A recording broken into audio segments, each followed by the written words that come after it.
Recording. Do you need me to do an intro? Please. Oh, okay. We're going. Before we start, can you guys hear anything from my end? Yep. Just you. I can hear your voice. We hear you. Sorry. Are we Jesus. Are we all ready? I think so. All right, Miranda Esper, you're on. What's it? The fuck is... Wait, are we recording? Who are you? Yes. What are you doing in my house? Oh, fuck. How much did I drink last night? You drunk a lot, Julie. You drunk? I think I let Kaiko and her friends in here, or was that a dream? No, It we all was had our no clothes on. dream. That actually happened, so... Why did I do that? Oh, the slimy monster thing. Did it kill a guy? Oh, and I've got this, like, needle thing still. That's cool. Should I be worried about that? God, this hangover's a bitch. Julie? Yeah? Don't get mad or anything, but, your hot spring is more tequila than water now. That sounds bitching, but also what? Elaborate! Look, strange, unidentifiable force that I somehow recognize as watching me. I don't have time for you right now, so you can just get the fuck out of here. What is going on in my hot spring? Grandil and I kind of started talking about liquor last night, and one thing led to another. And what were the things that led to what? Well, the long and short of it is, you're out of tequila, and also your hot spring is mostly tequila. Okay, so you just filled my hot spring with tequila. That is the gist of it. Yes. Sounds fucking bitching. All right. Wait, Celia? It's a little early to go in that now, but like later tonight. Fuck yeah. Celia? Yeah. Well, isn't that going to have adverse effects on the ecosystem? It's an artificial it hot is. spring, Drake. It's already an adverse effect on the ecosystem. Yeah.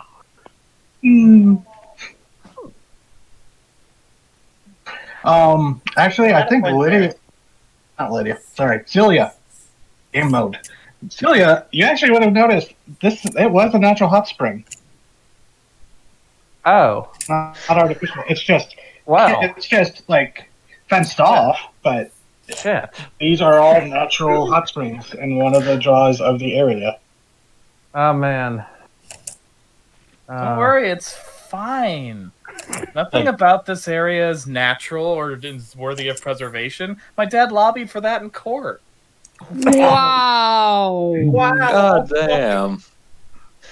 Holy shit. Comes out of her room. Hey guys, I'm gonna go chill in the hot spring for a bit before we do our daily thing. Oh, Joey, no, no. you don't want a day drink, kid. That's a bad road. My aunt did that. What? Drake grabs Zoe by the back of her car and begins dragging her away. No. Oh, come on! No.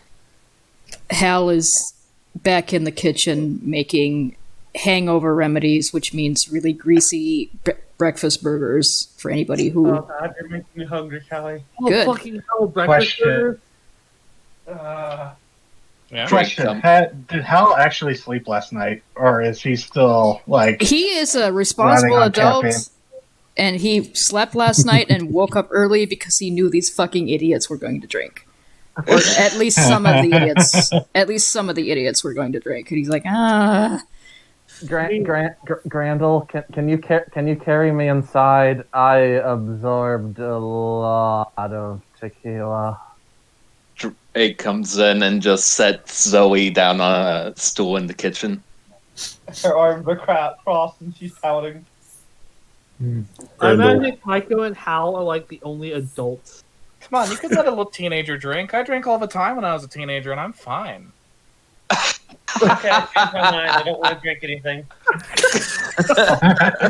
Oh, Hal has like an apron on that he found somewhere, and he's turned and looked at all of you like, "What do you have to say for yourselves?" Carol. They wouldn't let me drink, Hal. You're welcome for hanging out at my bitchin' house. Oh, not you. I did. You're fine. Thank you. I did nothing wrong. Also, Julie, I think we found added another mystery to besides the tar monster. I think her house is haunted. I mean, yeah, probably. I was gonna say when Drake went, I did nothing wrong. Camera cuts to the master bedroom and it's just destroyed. To be fair, I was asked to do that. Yeah, True. It was still wrong. You just did it on the request of somebody else. I mean, You did wrong right. You did the wrong thing for the right The reason. wrong you did there. see, it's fine. Say that because it's probably going to make the property value in the house go down real significantly. Yeah, Dad's gonna be pissed. Oh, by the way, there's no bed in there anymore. No, what? What'd you do to the bed? I needed the bed. What did you do with it? I took it places. What? That's good. That bed needed more stimulation. I'm than imagining being that cooped bed up in like this with those cabin. expensive ass fucking Tempur-Pedic mattresses that are like $2,000, and Drake just probably took it and dumped it in the lake somewhere. No, he took it to his house. Or that. oh, that's fair. That's gonna be an amazing bed. Hmm Drake just went, "Hey, it's free real estate." Now we have to kick out all the skeletons who want to bum off his bed now. Like he didn't have to do that already. Look, it's got lumbar support. I'm only lumbar now. Get out here, Keith. There's a bone joke in there somewhere, but I'd rather not. Listen, Gravedigger guy, you are going to want to disinfect that shit. Oh, I took care of that. Guys, That's where Dad takes the secretaries. guys, what happens if you inhale alcohol? You get drunk? Like inhale into your lungs. That's like a philosophical question I hadn't considered. I actually know the answer to this, but Grandel wouldn't. I think I might breathe through my skin now. So Well, it was still technically liquid, so you're probably just going to be drunk for the rest of the day. Enjoy that.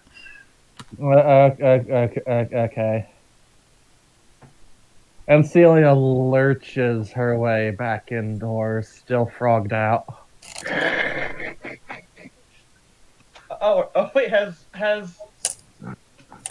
Julie seen Frogged Out Celia yet? I think so? She's seen Okay. Zoe. She saw Zoe, yeah. But Frog Celia.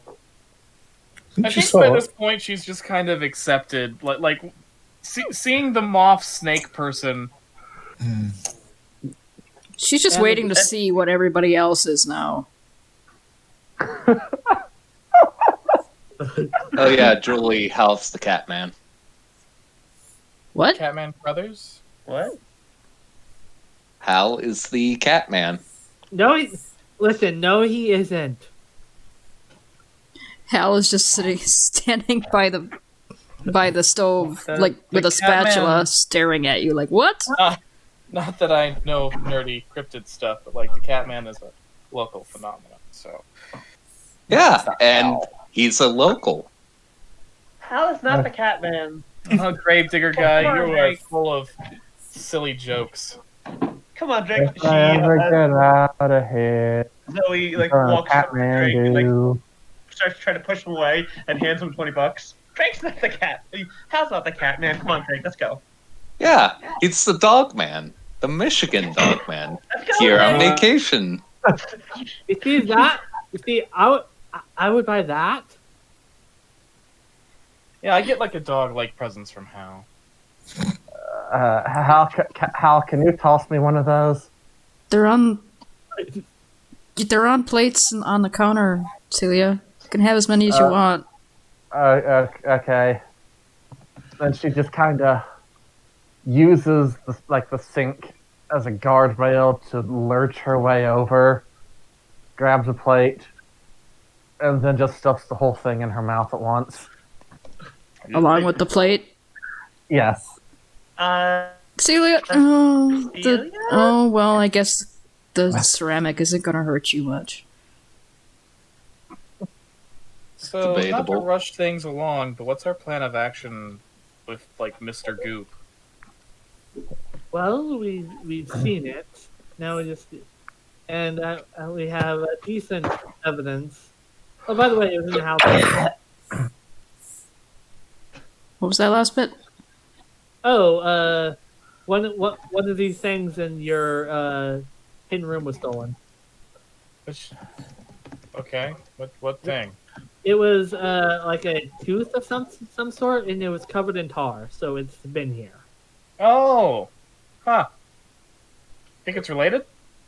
I mean, I saw the thing yesterday, and it was kind of its head was like like a cat skull, like saber-toothed cat skull. So, like, we're thinking like a 30% chance it's related? Probably. It's definitely related. Oh, Alright, I cool. should clarify, because when I re-listened to the last episode, Drake, when you went in to take the pictures, you only saw the broken case, but it was only on the picture that the tar showed up. Hmm. Oh. Interesting. Oh! So he runs to the room and pulls out her her camera, but doesn't have a name, and snaps a picture into directly. Is the door like locked or anything? Yeah, it did. Yeah. It has a handprint lock. Julie, can you get me in here? Yeah, sure. Opens up the door. Snaps a picture inside. Also snaps a picture of Julie. Just like takes a picture of the room, thinks for a second, and immediately turns and flashes Julie with the camera. Oh, that'll feel good on her bloodshot, hungover eyes. Fucking Christ, kid. Okay. If you're gonna start drinking as a teenager, there's some shit you gotta learn. One of the things is lights, not your friend. I mean, fair. My drinking's but done also, after dark. Let's see what this camera is. Kind of special, Julie. It shows weird shit. Ah, so that's why you took a picture of her. Yeah. Why else would I take a picture of her? Because I'm hot. Why else would I take a picture of her? Out. Burn. Okay. What do the pictures show of where the case is broken and of Julie? Well, I'll answer the second one if Gray will answer the first. Or Sarah. Sorry, Sarah, I'm tired. Shut up. I mean, my other online handle is Graves, so it does kind of get confusing, even for me. But the broken case, it's the same thing as the pictures that Drake took. The case is smashed. There's a little bit of broken glass, and on the picture there is the puddle of oil that looks like it might have dripped off of the item, or whoever possibly broke in and took it. Mm-hmm. But looking around, that's the only source of the oil patch. Huh. There's no drips or anything in the room.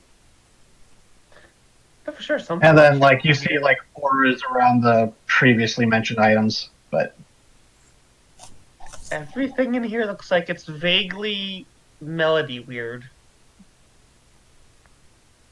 What does Julie look like? Okay. So, in Julie's photograph, at first, like when you first look at it, it looks like a fairly like normal picture of Julie. Uh-huh. But the longer you look at it, the more either the details change or you start noticing things like the fact that her irises have changed from blue to bewitched melody sky purple. Oh. Or that the longer you look at it, the more present and apparent it becomes that she is surrounded by an aura of that sort of purple cloud atmosphere. And then the detail you noticed that took you the longest to notice is that spear thing that she's holding in her hand isn't being held, it's where her hand should be. Ah! Uh-oh. Looks at Julie's arm specifically. And she's and in the real world, she's just holding the damn thing. Julie, is your arm feeling okay? Yeah. Should it not? Did you do something to it? What? No! I took a picture. It shows weird shit. Listen, I am done with sorority pranks, okay? What? I paid my nickel. I'm not even in I'm not even in college. Neither am I anymore. After I dropped out. So, anyway.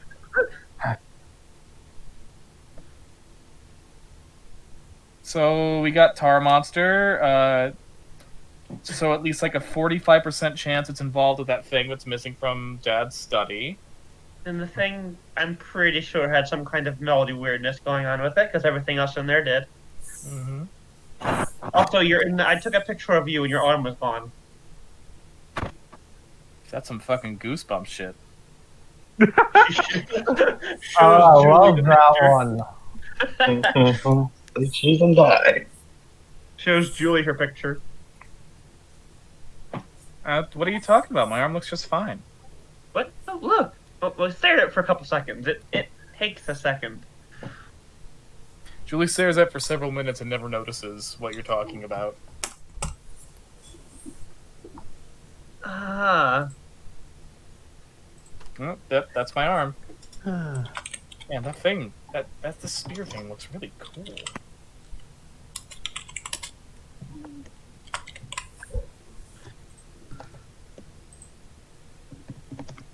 It's a shame that this wouldn't pass as like a normal fashion accessory.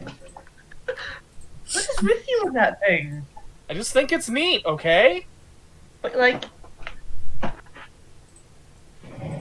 To be fair, Zoe, claw hands are really, really sexy.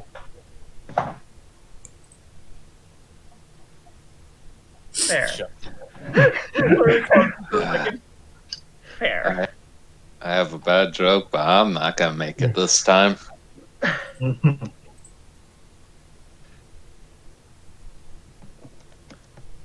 So anyway, Oh, the transparent.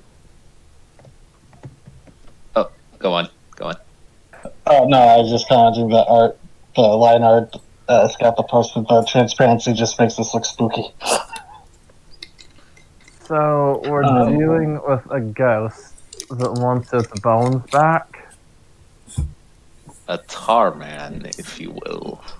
Did some fucking tally pose shit right there. Okay, so no one eats the bones, I guess. Why would anyone eat the bones? What is with that story? Who sees a toe sticking out of the ground, and the first thought is, oh man, I sure do want to eat that toe. That's why the Talipo version makes more sense. The big toe iteration of that particular folktale is just needlessly grotesque, whereas Talipo actually makes sense. Person sees an animal out in the woods he can't identify, takes off its tail and eats it. Turns out it's a monster. Like, it makes more sense, and the other person just makes a living corpse thing with some weird cannibalism stuff just for extra grotesquerie, which just brings down the whole thing, if you ask me. I know, right? Dang, Julie. Hal briefly looks at Julie like, oh, okay. There's a person in there. Surprise, surprise. So I would assume it's not like too early in the morning because knowing how people act with hangovers. It's probably 10 a.m. Yeah. It's okay. I think I'm flushing the alcohol out through my skin mucus. So she's basically sweating tequila at this point. Yes. That's what you do when you drink tequila. It's just what you do. I have been there. I mean, biologically, that makes sense. Amphibians do secrete toxins through their skin that they get from things they ingest. Okay, she's a poison dart frog that if you touch it, you get drunk instead of dead. Does that make her like a poison dank frog? Dun dun dun. Dun dun dun. I was gonna say, I love that Drake just drops that. Oh yeah, how's the Catman? While Isaac's like half a state Not there. over. and Kaiko immediately shoots it down as usual. No. No. Hal just gets really confused. Like, why would you say that? Why would you say that? I don't steal children. That's mean.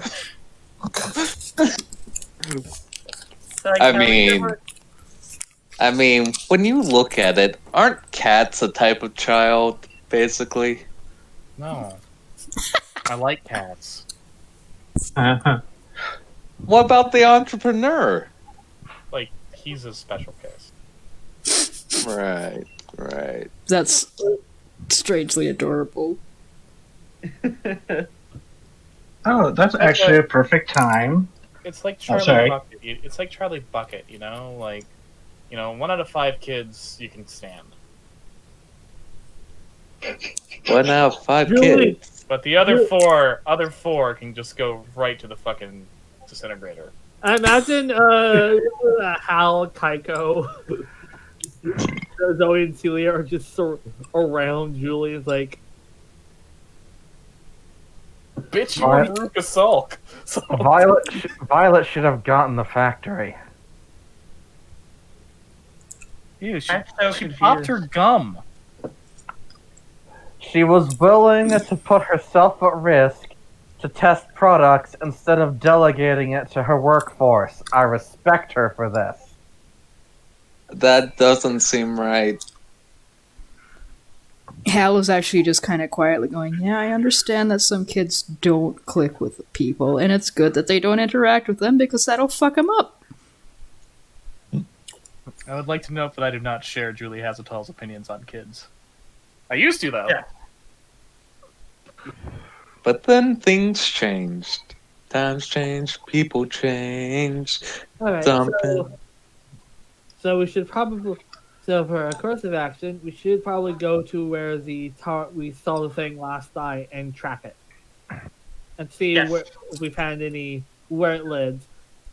And if that turns up to a dead end, we probably should go to the ranger station or any local. I don't know. That ranger I talked to last night seemed like a real dipshit. You could just tell at a glance she did not know more than she let on.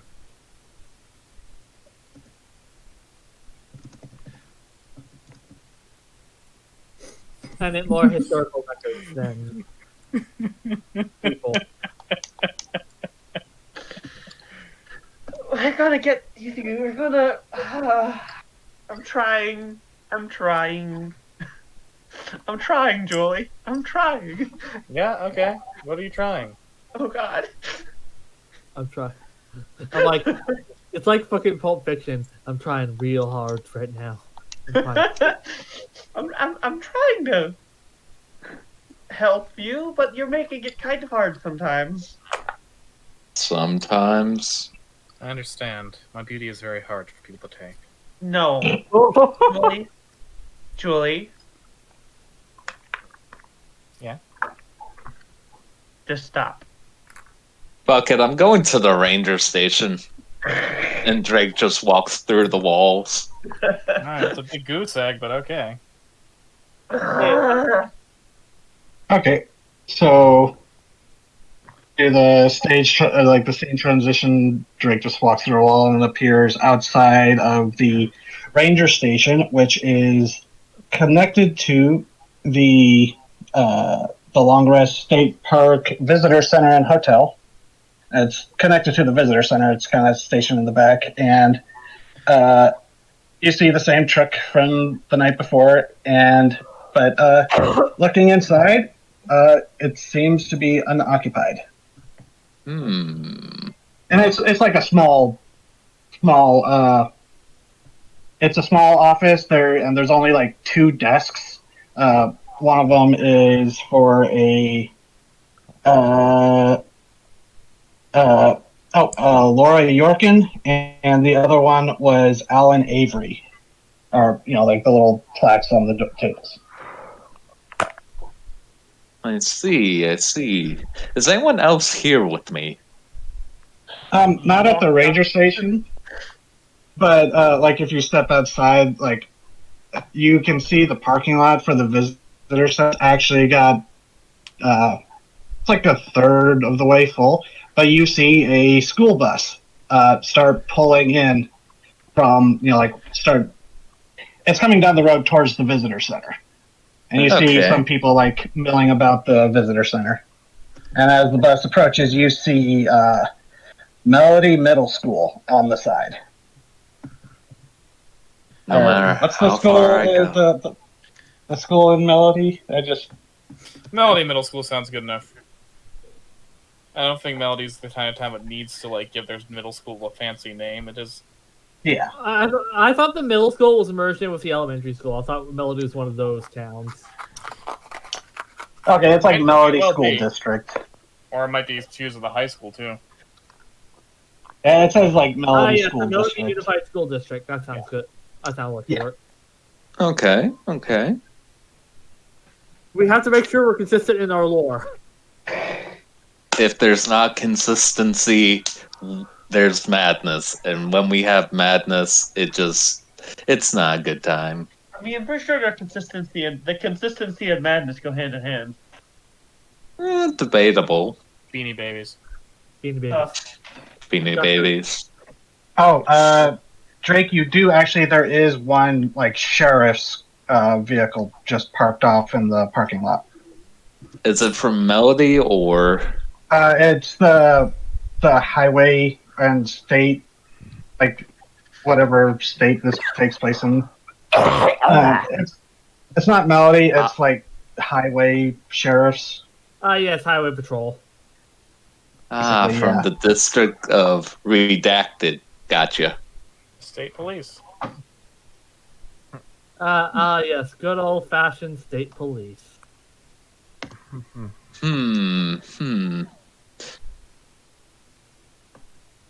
I could investigate, but that seems very sketch for just one bearded, possibly hobo-looking man to do inside a state office. I should probably wait for someone else to come. Ah, come on, Drake. Have some balls. Who said that? It's me, Triangle Man. Oh shit! What? You made it out the desert. Congrats. Yep. What? Turns out when Grankle Stern made me, he actually gave me some limited supernatural powers. Huh? How about that? I've been using them to generate Cheetos. It's the only thing that nourishes me. Why not Doritos? I tried that, but they kept growing eyes. Have you tried Gushers? No, that's a dark art. Oh.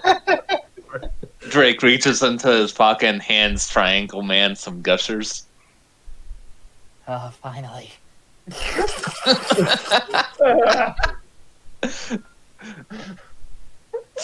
You can feel the anguish of a child in every bite. I know, it's great. Oh my god. Anyway, good luck at whatever the fuck you're doing. Okay, well, I don't want to disappoint the Triangle Man, so... Yeah, you don't. I thought you ran off into the woods. No, I'm just kind of floating here. Okay, that's fair. Got invisibility mode on. Surprised you could see me, but whatever. I am a man of many talents. Anyway, I'm going to look in the office now. Yeah, do Drake that. goes in. Drake goes through the walls. Well, he's like a ghost. All right. What if I could get him to slime me? It's my Yeah. fetish! Oh, God. So, what should I roll? Oh wait, I need to roll and investigate, right? I mean, Or yeah, it's a sharp, I guess, to like snoop around. okay, I know we don't like adhere to the rules completely sometimes. okay. I got a 7. What do I find? Okay, look around and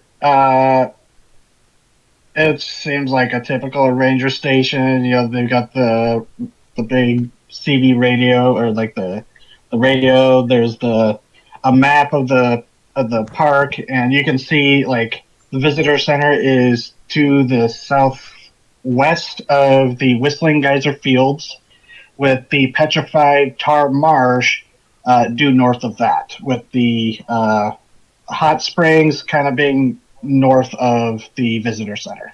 Okay, But the cabin being on the outskirts of it because that way they can like take advantage of one of the pools. But Right. you go and you look at the desks. You just like typical like picture frames, you know, like family members and stuff. You find paperwork. There's like a clipboard that's listing like park accidents and with like a list of like different codes. But you see the desk of Alan Avery, or near it, you see like a sign-in sheet or like for keeping their hours that they've worked. You see that Alan Avery is supposed to be scheduled today, but hasn't signed in. And it looks like Laura has been doing overtime, which you would assume is probably the ranger that showed up last night. The lazy piece of shit Yeah. that Alan Avery is. I know, right? Sorry, I'm jotting things down. No, that's fine. Hey, while you're here, you think you can get that concession stand open for me? Yeah, and the concession stand do I have to roll for that or? Wait, concession stand at the visitor center? Yeah. No, you can just like walk through walls and you're inside the little stand where they like. It's kind of like a little knockoff Starbucks thing, and they haven't just opened yet. Although, Okay, so I just walk in, open the door, and go, "Here you go," and walk on by. Ah, finally, the deep fried Twinkies are mine! Oh, and do you walk out of the concession stand into the visitor center? I go in a way that wouldn't look suspicious. Like I just. Okay. Well, before I just do kinda- that, Before I do that, I go back to the ranger's office and reach into my pocket and going up to one of the desks to both desks with the family portraits and whatever. I reach into my pocket and pull out like mustache magnets and just put them on every face I see. You turn their pictures into woolly willies. Yes. Damn it, Amazing. Drake. So, while Jake's been up to this mischief, ever just hanging out at Julie's or? Anyway, that's why I don't think that Slappy was nearly threatening enough to be the series mascot. Okay, I hear you, but it's not all about villain threat. Maybe people just thought he was entertaining.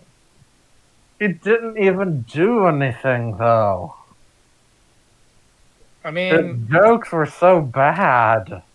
Meanwhile, Kaiko is probably out near where the body was found, or well, trying who's to Jack find... Black gonna play, Celia? Who's Jack Black gonna play? The fucking abominable snowman? I mean, maybe. Hal would have gone with Kaiko to make sure that she didn't get eaten by a fucking slime monster. Oh yeah, Kaiko wouldn't go alone. She would ask for some people to come with you. And Yeah. Zoe will go too. I think we're all Okay. going. We're just talking about nonsense. Yeah. Also, I imagine that Kaiko knows a thing that can immediately summon Drake. Yeah, it's called text. Hey Drake, you on?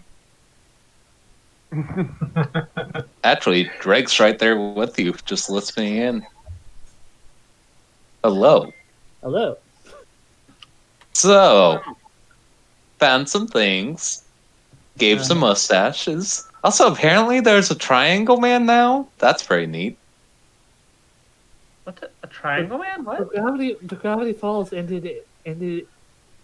No. Like that song No. from Tiny Toons? No, it's from the Grankle Stern. Oh yeah. Drake, he died 2 weeks ago. Wait, Triangle Man? That's that jackass who beat up Person Man. Yeah. So- Well, now he's in the visitors and are eating all the concession stand food. Wanted the deep fried Twinkies. Also, a ranger hasn't showed up. To be fair, Plucky Duck is kind of a piece of shit. TT, was Orange torn up about Gurkle Stan's death? She's barely cognizant of it. No. Orin. Yeah. Oh yeah, Orin was sad. Like, Orin just locked himself in his office all day. I have never seen him so torn up. Okay. But yeah, one of Over the here now. anyway, found some clues. Like, apparently a park ranger hasn't been showing up, meaning that one has been taking extra shifts. Oh God, is that whose body we found last night? His name is Alan.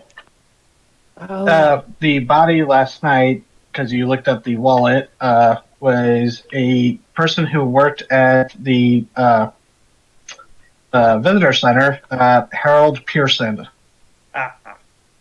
because he was wearing a shirt that said visitor center, and he had a card that was like employee access card. So we have a missing ranger and a missing someone from the visitor center. So that's Potentially. 2 people dead. Potentially dead in one's case. He might still be alive. Maybe. Either way, Kaiko says as she puts on her hat. Let's go find the trail of whatever this thing is and see if it can't lead us back to where it originates from. So I'm going to pull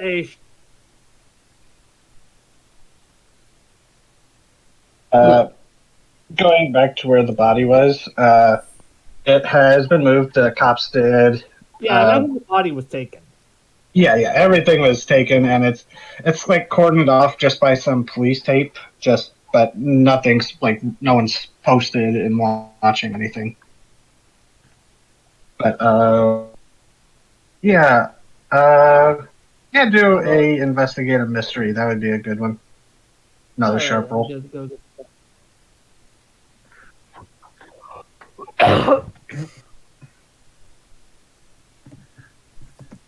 Alright, so that's 3. Let me look at all Kaiko has. Her sheet's fucking massive because she has a lot of shit from leveling up so much.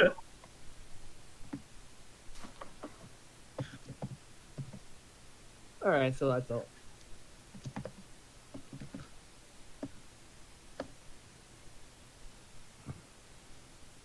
Sorry, what was it? 4, 5 plus 3, so that is a 12. A 12? Yes. 12 on that.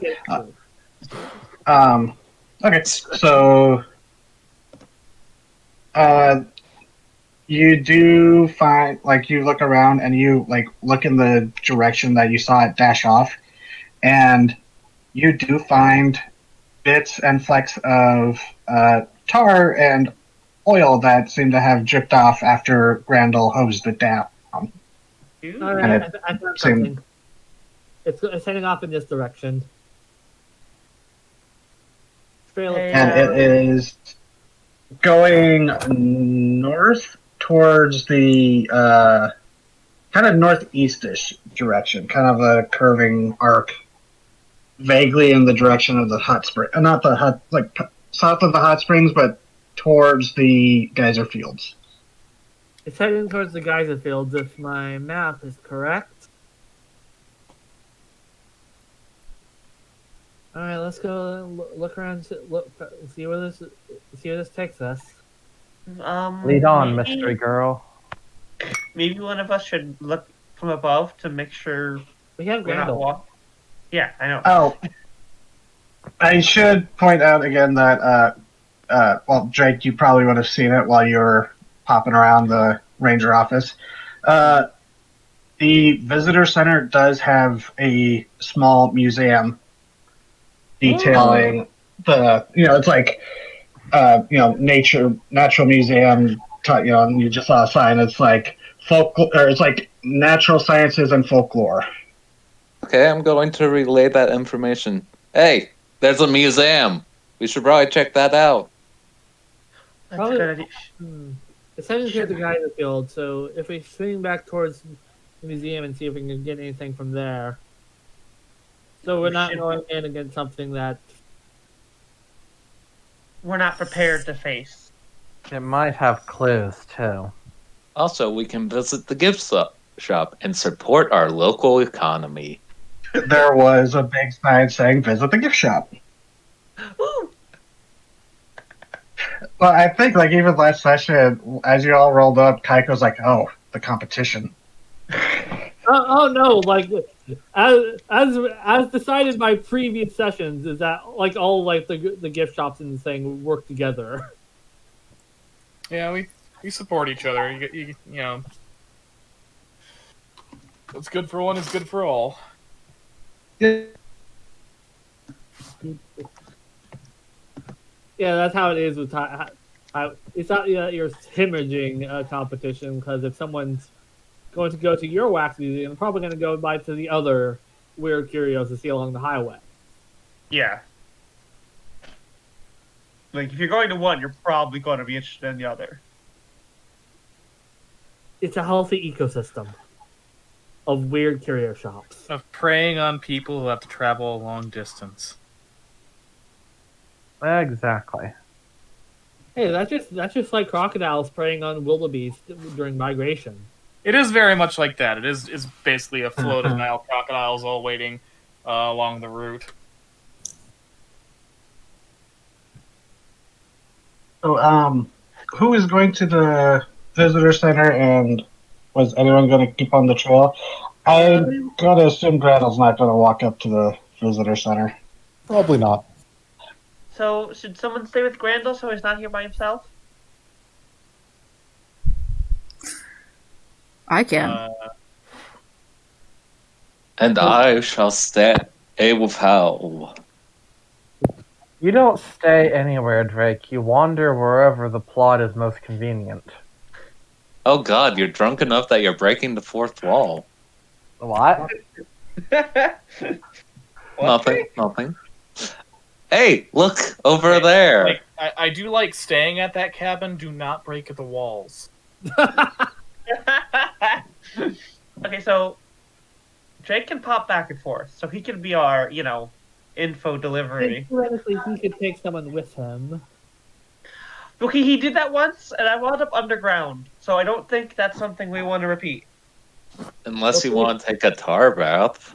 No. We're not doing that. No. Is that like charcoal therapy? Because I've heard that's very good for your skin. Guys? Yeah? Can we take a quick pause? Lily just got out of work early. Okay. Okay.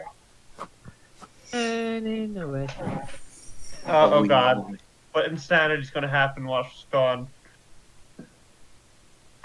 Have you bitten into your Dorito and found that it's suddenly covered in eyes? Do you want to sue someone over it? Well, call the law offices of Spleeborg and Splank. That's right, if you're viewing this advertisement right now, you've accidentally entered into another dimension by eating the wrong type of Doritos, and we're here to help you get legal compensation. Spleeborg, why don't you tell them about our program? That's right. No money down, no down payment. We will sue someone on your behalf, and they will have to pay us, or else we'll unmake their family tree. So come on down to Cleaborp and whatever the second one was. Splink? I don't know. I mean, you might as well. You just ate a Dorito with eyeballs on it, you sick fuck. But they're so good. Hey, stop eating me. I'm a Dorito. Ah! Give me more. More. That's right, look at this poor bastard. Ate so many goddamn Doritos with eyes on it, now he's just a giant roiling pile of flesh and eyes. Wow. Leborg, I'm gonna eat you. Up to you? It might keep eating those damn things. Either way, you know what? This guy, he deserves legal compensation, and we're gonna get it to him. Don't believe us? Watch this video of us in the act. Please, sir. I didn't mean. This normal man going up to his house, picking up the newspaper, whistling a tune. He's got a mustache and glasses and a sweater vest. And when he opens the door, there's just a giant scream of Technicolor craziness, and tentacles reach out and lift him up into the air and shake him until money comes out of his pockets. Oh, what are you doing? What's going on? Help! Help! Compensation! What do you mean? The tentacle comes and grabs all the money. The void changes color to green, and then it goes back to its original sort of like shades of blue. And then they drag the guy in, and the void changes color to red. There's one bearing scream. Help! And then the void disappears, and the house collapses in on itself and implodes into nothingness until there's just a foundation left on the floor. Legal compensation! We got, let's see here. $50. Here you go, Blob. That's not enough. I mean, that's more Doritos. I need flesh. Flesh. Well, can't win them all. But call us today. We'll get you some money, I'm sure. Just like a natural. I imagine after the house disappears, the guy disappears like naked on the foundation where his house used to be. Yeah, that's a slightly happier ending than what I had in mind, sure. Well, he lost everything. That's true. He gets to live with that loss. Okay, canon. Because if he just dies and get eaten, I mean, what's the point in punishing him? Like, he's everything, and he needs to legal compensation. Oh God! First my wife and kids, and now this, and I got stripped down again. What is this? That radio show was cursed. Oh! A man steps into frame, offers the man a check, and says, "Thank you. Your children have made such great gushes for us." Wait, I thought you were. Wait, I thought you were dead. Oh. And the man walks out of frame. Guy, not indeed cold. I'm fairly certain the Gushers Workshop is still active. Yeah, I'm pretty sure it is too. Oh, I thought you were doing an Indrid Cold voice. Not No, gonna lie. Indrid Cold would be far more German. I was gonna say, Isaac's just watching the TV and Nocturne and going, "What the hell is wrong with this town?" I thought Melody was weird. Yeah, Kaiko killed that bitch. Killed Indrid Cold, not the Gushers guy. Yeah. The Gushers guy has only a faint trace of a German accent, whereas Indrid Cold had my best attempt at a Tommy Wiseau, which turned out to just be weird German. Ah, okay. Oh, hi, Kaiko.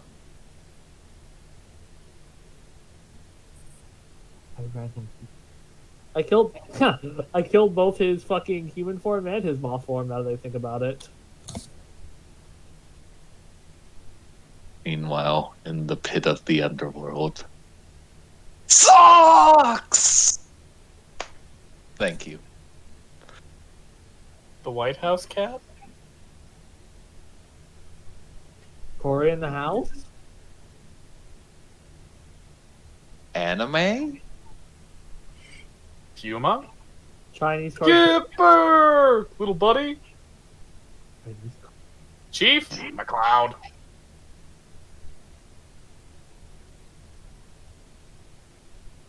Don't know who McCloud is. Not gonna lie. It's a Mystery Science Theater 3000 joke. Ah, okay.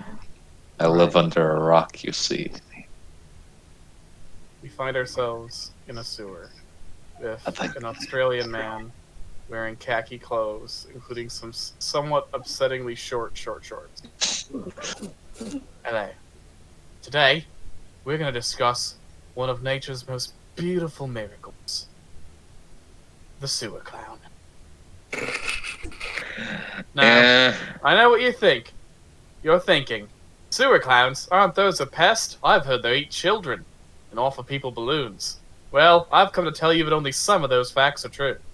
The others, pure fantasy.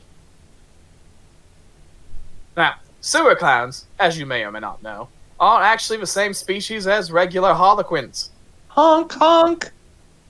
Not to be confused, of course, with buffoons, or mimes, Slap. or perrots. Flap. Now, much flap, like the flap. pigeon is merely a modification of a dove, a sewer clown is an urban adapted species of harlequin.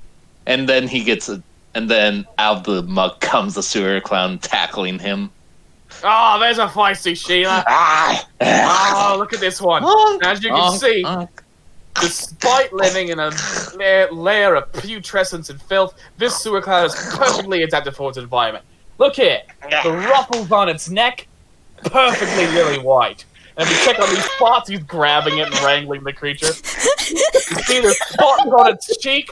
A brilliant, bright indigo. That's a very nice clown, and we can see this clown is in the peak of mating season. Who broke out the horn? Now, oh, look at all little Sheila here. And he lifts up a leg, and you see like one of its big floppy feet is bent at an odd angle. Obviously, a scrape of one of its fellow clans.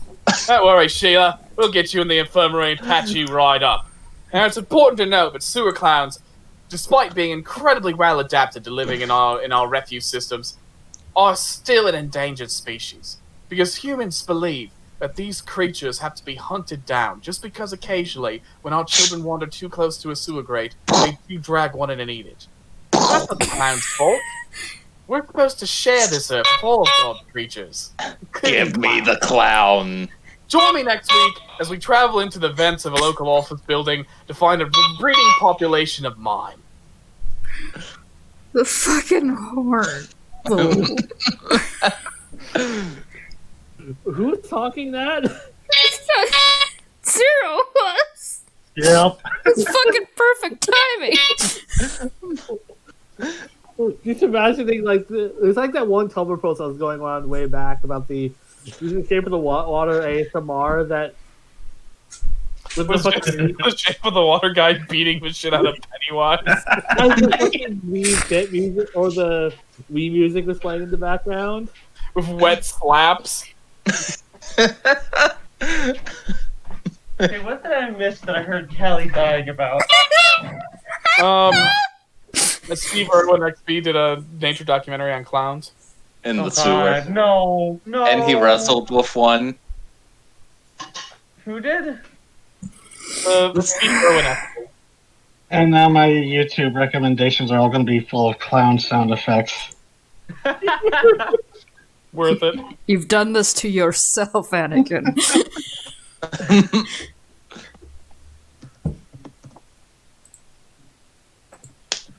Wet slapping sounds continue.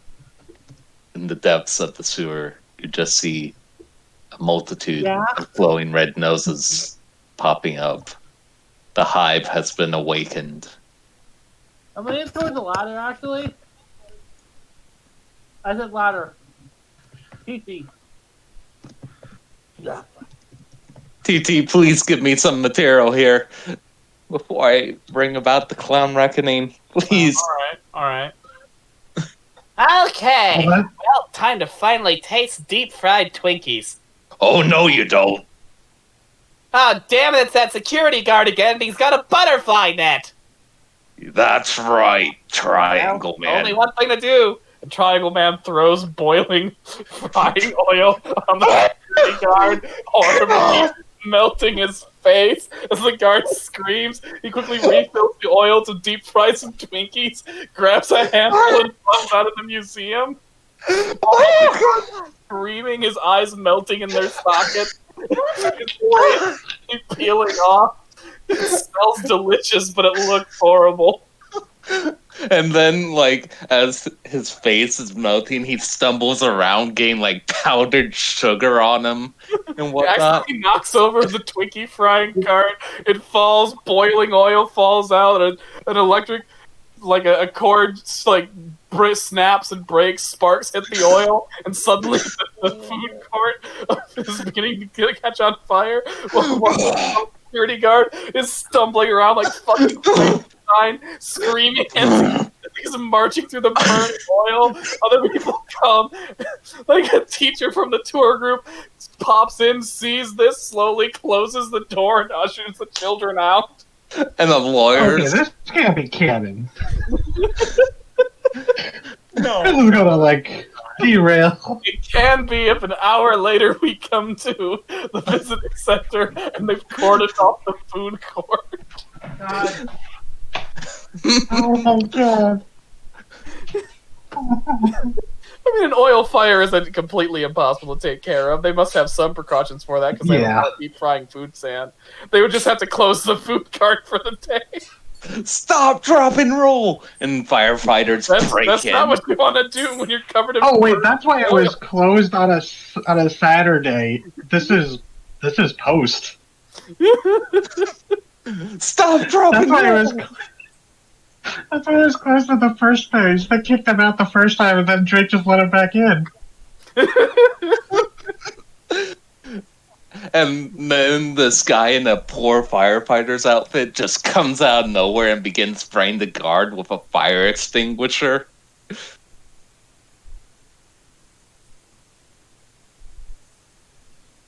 Hello? Yeah, Okay, cool. I wasn't sure if I went into the void. How are Simon and Mallory doing? Oh yeah, that'd be a good tangent. Since Keiko had to work that day because they took a day off, right? yeah. Okay. Simon's at work, noticeably standing a little bit taller than normal. Sort of smiling as he works at the cash register. Not a lot of people today, but that's not a problem. He's sort of in a good mood, sort of humming to himself. Mallory comes in from the lab.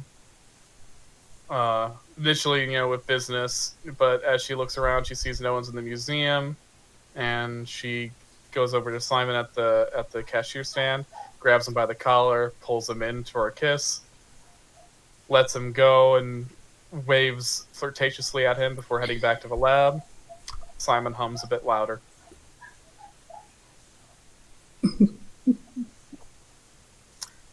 In another dimension, the Watchers watch this and go, "Aw, that's sweet. I gave it 2 weeks." Oh, wow. Ouch. Bitch, it's gonna last. Oh yeah, you want to bet, Drake? Hell no, I don't bet with you fuckers. You guys cheat. And this is Drake- why... Drake knows that he bets against them. They'll do everything in their power to try to make them break up.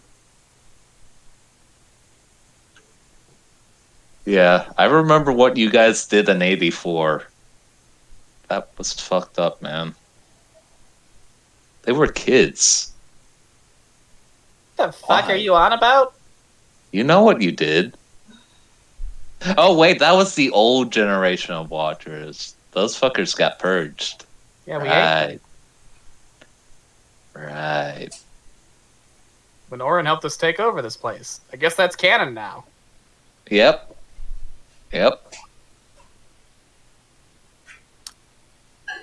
Wait, does that make the Watchers the Oompa Loompas of the Wax Museum? Yeah, essentially. Loompa. If Oompa tea. instead of offering the Oompa Loompas a place to stay in return for their perpetual indentured servitude, instead Willy Wonka helped the Oompa Loompas eat the Vernicious the Canids, and then let them stay at his house. You know. So in a way, a slightly less fucked up, if more disturbing version of Willy Wonka's factory.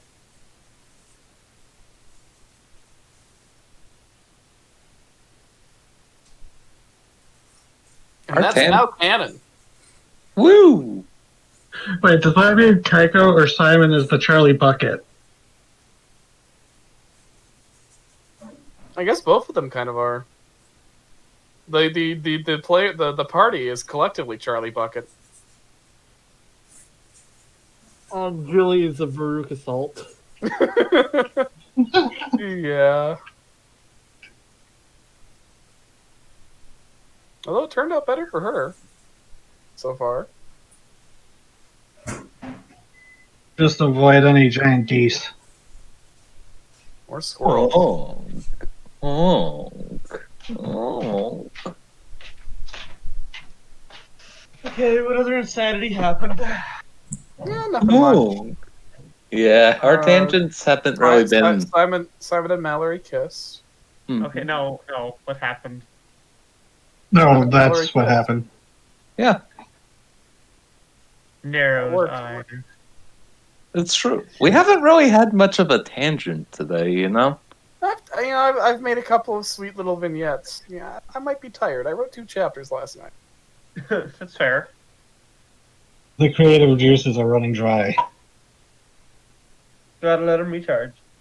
Mm-hmm. And I'm suddenly rising up from an emotional low, so... Good. We're here for you, Kai. Indeed.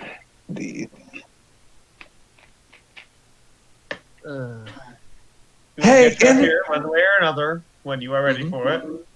Indeed. We will find a way, Kay. We will find a way. Anywho's it? Say TT. Mm-hmm. Hey, internet clown, tell us something funny. That's how that. You know that one Casey Green comic? Yes. Oh. That sad comic. Mm-hmm. Meanwhile, at some point in every single pizza parlor in Melody, you see the door to every single pizza parlor in Melody at once, all at different times of the day. At first, things are calm. Then the door opens, and Elvira Sykes runs out, arms full of breadsticks, mouth full of pizza. Shop owner swatting at her with a broom, claiming that she has to pay for those.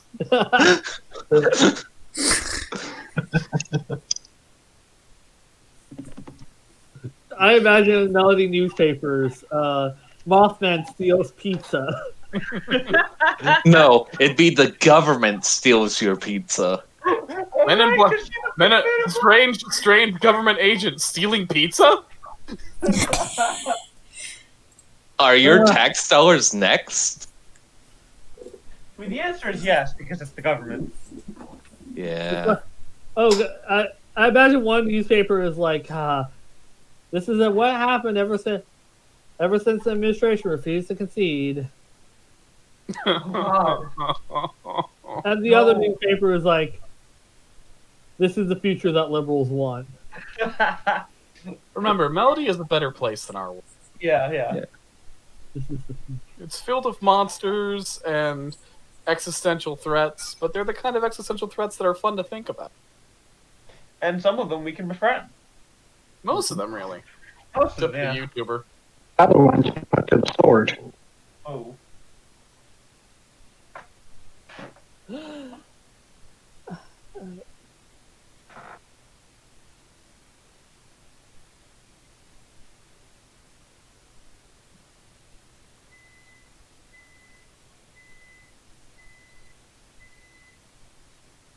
I wonder what Cliff Howard's up to. Mallory Masters leaves her laboratory for a moment to go get new trash bags to line the trash can, As she leaves the laboratory, the window opens. A hand reaches through, and slowly Cliff Howard climbs into the laboratory, filming himself with his phone. All right, fam. We're gonna play a prank at this fucking wax museum. What? Why is it? There's like a. Is this like a hospital? Why is there one of these in a wax museum? Whoa, wait. Oh, look at that globby thing. Oh no. Oh no. Oh, look, it's some sort of little tumor and a thing. They're gonna sell this as like an alien fetus or something. Well, maybe I can just tip it over.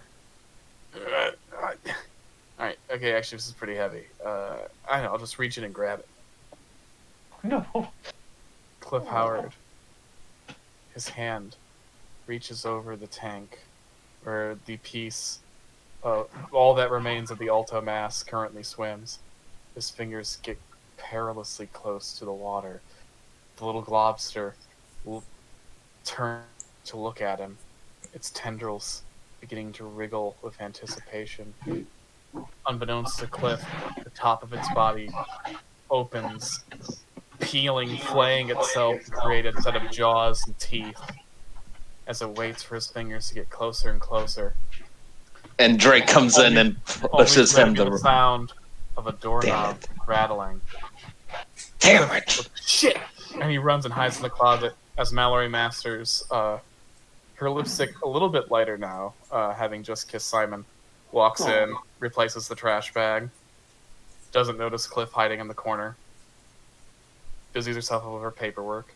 Cliff looks at his phone, like, okay, so fam, turns out there's like this fucking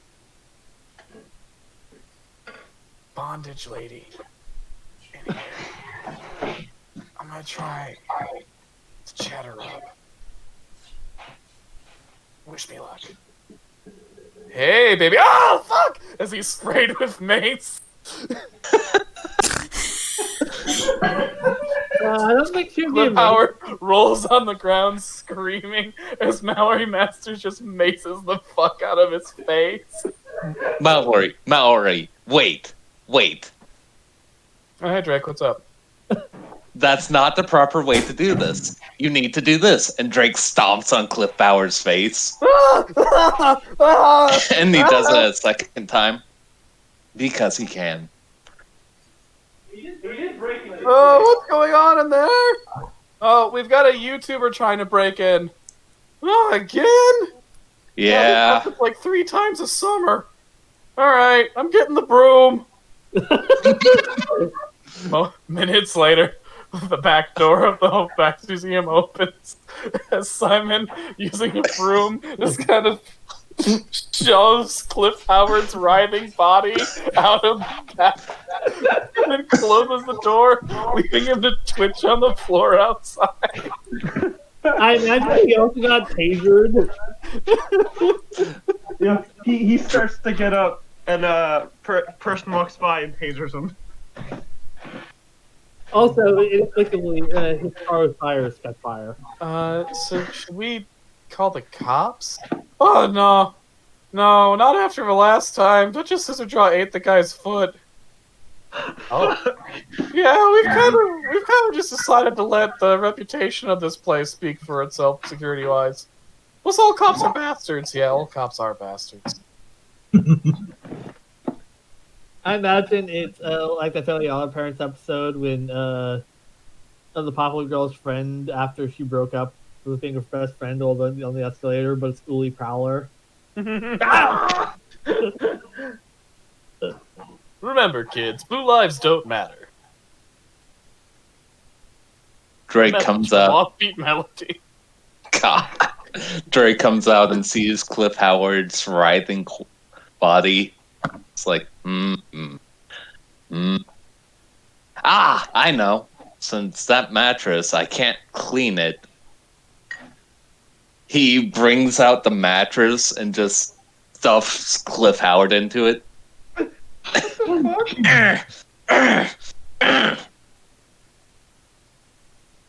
I mean, now he has a reason to get revenge on us. As if he'd be coherent enough to figure it out. Fair. Would he, TT?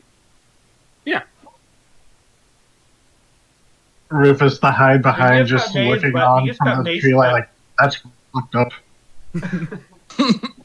He's got I beef by mean- Mallory. I think he officially has beef with the Wax Museum. He was breaking. He was breaking he was, in. yeah. He deserved it. He deserves Oh. it. Here's the thing: Cliff Howard believes he has beef with the entire town of Melody now. True that. Yeah. Hold on. This mattress is looking. Okay. Time to take this mattress to the dump. Come on, Rufus. Help me out here, man. Okay. Oh, wait, that's not Rufus. Yeah, all right. And the hide behind emerges from the trees and helps you lift the mattress. And we just take it into the depths of the junkyard and So keep it in. Is there an actual person in this one, or Yeah. I we mean, it's a mannequin from the Crusher again? it's a YouTuber, so All right, so kind of half of a person, really. if that. Well, into the car crusher it goes. Thank you, Rufus. Yeah, no problem.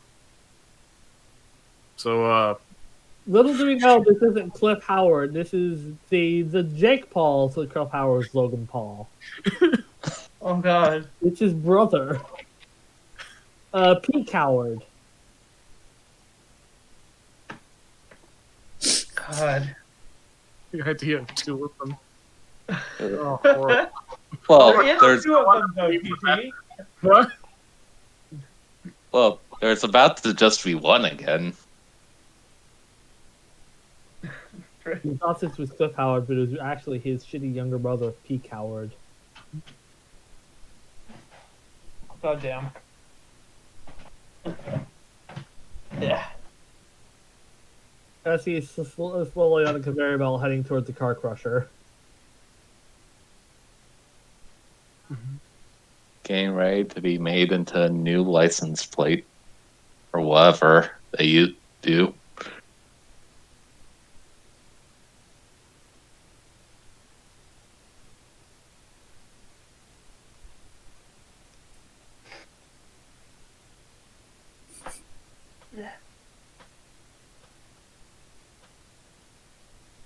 I wonder what Monoslavic Chuck is doing at home with the cat. So Monoslavic Chuck is in the basement, assembling pieces of junk that he's gotten from the junkyard, trying to make a second Slurpee machine. But it's hard because he wasn't the mechanic of the group. The machine backfires. The ice doesn't properly crystallize. Oh. Oh. When you press the lever, it's just syrup and chunky water that comes out. Oh. Chuck sighs, rests his head in his metal hands. Damn. Oh.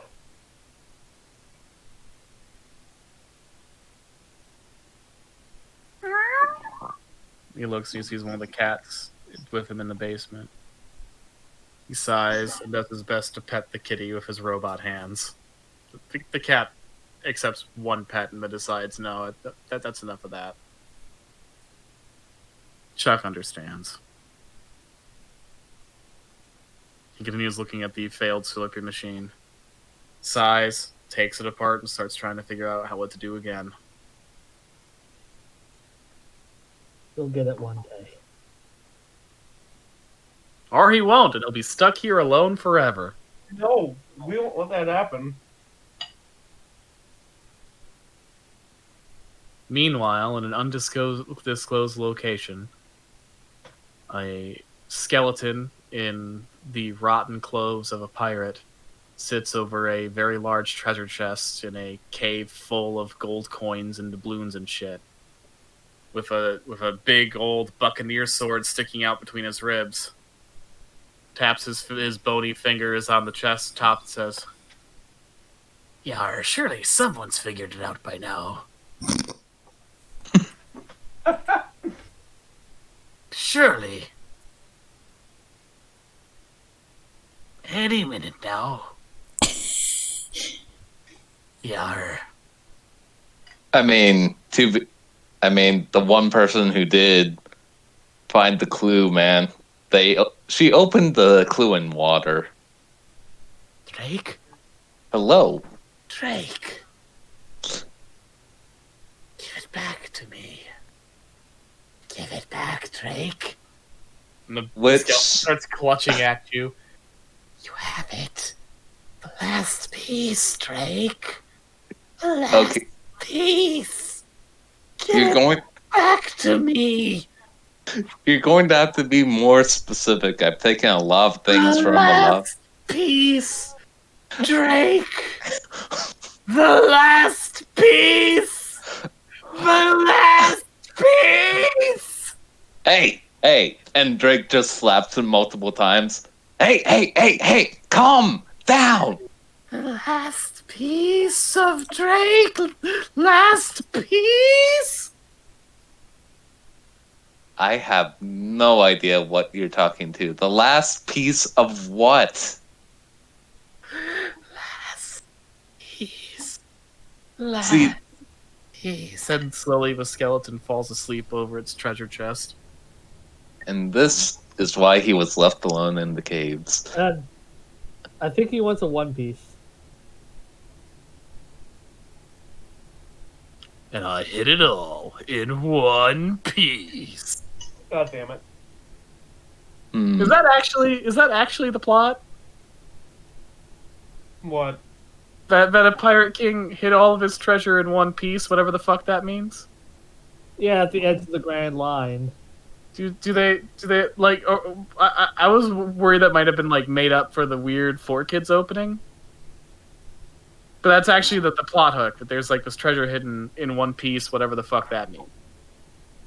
Yep, at the edge of the world, which apparently the world is really, really fucked up in its geology. All right. Like there are sky islands made of clouds. Do they ever find this one piece of treasure? It's like 600 chapters in, so no. All right. Have they ever figured out what the fuck that means? At least. I did not watch One Piece. I just know the gist from a Mother's Basement review. Well, that's anime for you, I guess. Mm-hmm. That's ridiculous. Now, if you excuse me, you let me go talk to this cat that is also God, that has an angel sidekick. Yep, that's anime, I guess.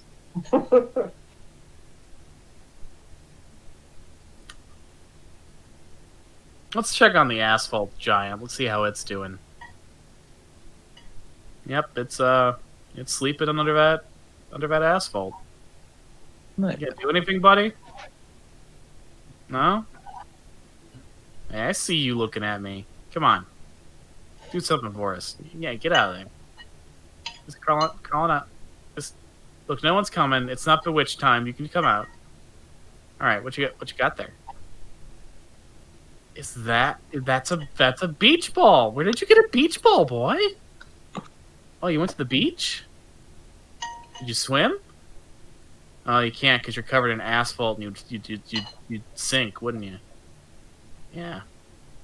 Is the asphalt beast another of TT's special boys? What you got? Oh! It's a photo album. It's a human-sized photo album. Why do you have that? Oh, look, it's someone's family. Yep, they're having a birthday party in that one. Yep, that's their Meemaw. Okay. Why do you have that? Asphalt giant, you're a giant lizard that hides us under streets to eat things. Why do you have that? Did you eat that family? No? Where'd you get it? Okay, you're writing something in the dirt. eBay? You have an eBay account?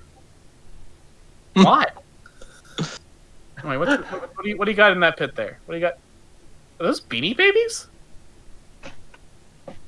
No, you like floating Beanie Babies. Oh shit, you got Walter Cronkite. You got a Walter Cronkite Beanie Baby there. Well, alright, man. Well, you have a good time with your Beanie Babies. You let me know if you... Oh, there's some deer over there. Aw, what a sweet creature. Not sure why he has that photo album. That's weird, though.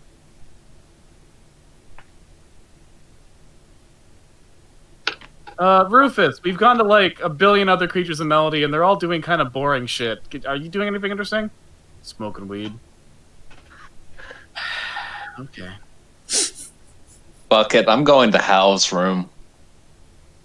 What? There's nothing in Hal's room. Why are you going in Hal's room, Drake? I'd ask if there's something weird going around Tycho's usual haunts, but I doubt it. Hold on.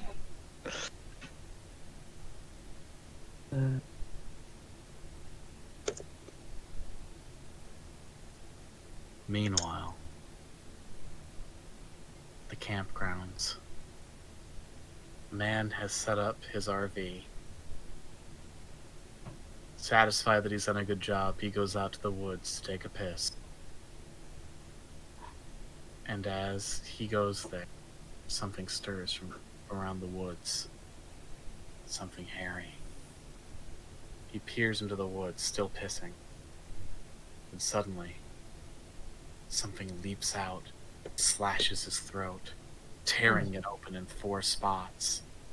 And as the man clutches his throat, blood gushing from his arteries, his vision fading, he sees the face of his killer and hears as it utters terrifying noise.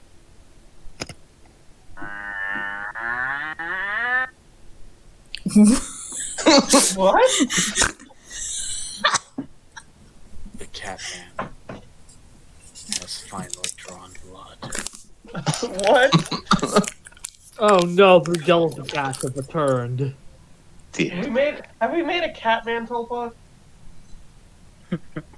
Damn it, Zoe, you made it, Tulpa. Meanwhile, inside Hal's bedroom, No, get out of there. Drake man.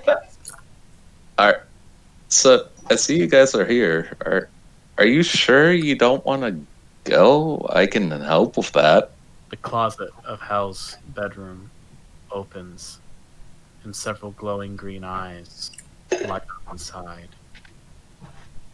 Out of it march several spectral skeletal cats.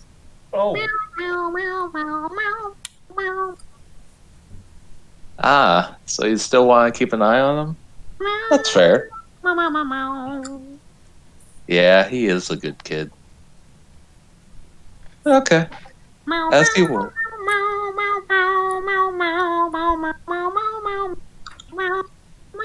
The cats all begin dancing.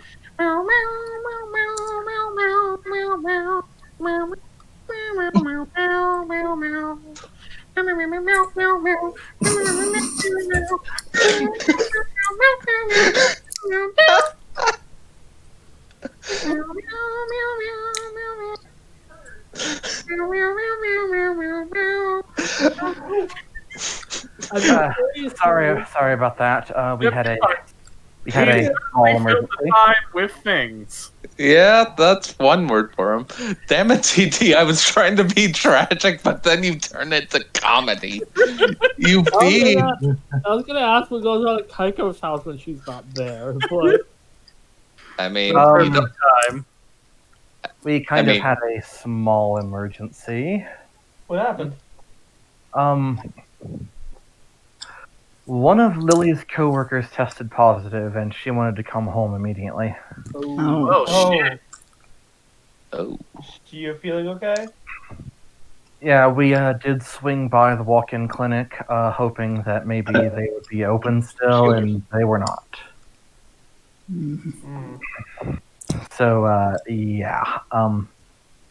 She wanted me to tell you this, though. Earlier, she had an encounter. Okay. Her policy when dealing with maskless customers is to firmly ask them to step back. Mhm. She did so. The person she asked to step back stepped away, reached into her pocket, pulled out a mask, and put it on. And on the front of the mask were the words, "This mask is worn by force, not fear." Wow. Dramatic. Wow. What a whiny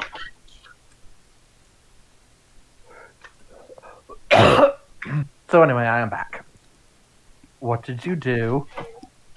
Several See, things. What didn't we do? Or what didn't Will do is the question. We visited a lot of characters, and none of them had much going on, but there we be. There's a bunch of weird little vignettes. Also, Oh, the the ghost. development of Simon and Mallory. Also, there are cats that were killed by Owlman watching over House still. They, Ah. they were singing and dancing. Also, I mean- Dance Macabre. Also, we raised the terrifying prospect of, since Cliff Howard's based on Logan Paul, that there should be in existence a brother to Cliff Howard, a peak Howard, if you will. I mean, he's probably dead. They might have thrown him into a park and compactor. Rufus is an accessory to murder. He's a I mean, hide he's a hide behind. behind. He's probably more of an accessory. He's a hide behind. He probably has a lot of lumberjack blood on his hands. Yeah, he's really mellowed out once he discovered weed. Okay, so we were tracking the dude, and we were discussing dudes. Yeah, Going- we were. Going to the museum, then swinging back to go track the pet. We were splitting up. Who? To someone to stay with Randall. Which was at least how Drake could pop back and forth. Don't really need to have anyone stay with Grandel. He can look after himself or follow. Yeah, we don't want to leave him alone though. He can follow along. It's fine. We're not leaving Grandel alone. You're not leaving him alone. He can Follow us in follow. the air. Randall, the wooded areas, it's like kind of cleared around the visitor center and like when you did your aerial view, besides the tar pit, which is wooded, but the like geyser fields, there's not much plant life, but the forests are thick enough that you could hide in the trees, relatively easily. That's what he's been doing. Is just hiding in bushes. And No one's if someone sees you, oh, who stuck this fucking gargoyle statue out here? It turns into fucking Modern art. Blink. That's all he's been doing. Is hiding in the bushes. Turns into fucking Don't Blink. Anyways, just go on. Go get your people. Go run. Okay. Okay, so the group is heading to the visitor center then? Mm-hmm. Okay. It's sorry. It's like a 15-minute walk, so you can either walk down there, no problem, because it's like a road that does lead from the cabin areas to the visitor center area. But or don't know if Julie would be like Julie wants does to not walk. want to hike. Yeah, it's like, or does she drive them to less than 5 minutes down the road back to the visitor center? She probably, that's CT's call, but Julie. What's the question one more time? It's would Julie even bother to walk 15 minutes to the visitor center? Or would she just force everyone to get in the car and drive just like the 2 or 3 minutes that it takes to get there? I mean, she's letting them take lead, but she would whine very much about having to walk. So, doesn't really matter which way you get there, but you get there, and by the time you get there, you see there is the school bus has pulled up, and there is a crowd of middle school aged kids, and they're milling about with a teacher who looks, cheerful, but a little raggled, just having to keep track of all these kids. And Julie, you actually see one of them look at you and then start waving emphatically, and you see the entrepreneur. Oh, we are gonna have to save these kids from danger, aren't we? Hey! Hope you're having a good field trip. We're doing grown-up kid things. Oh, you Grown-up made a kids. friend. You know the entrepreneur? You also call him the entrepreneur? I mean, that's his name, isn't it? That's how he introduces himself. Mm-hmm. Yeah, that's his name, isn't it? I guess. Oh, our little Julie's made a friend. Are you friends with the entrepreneur, Julie?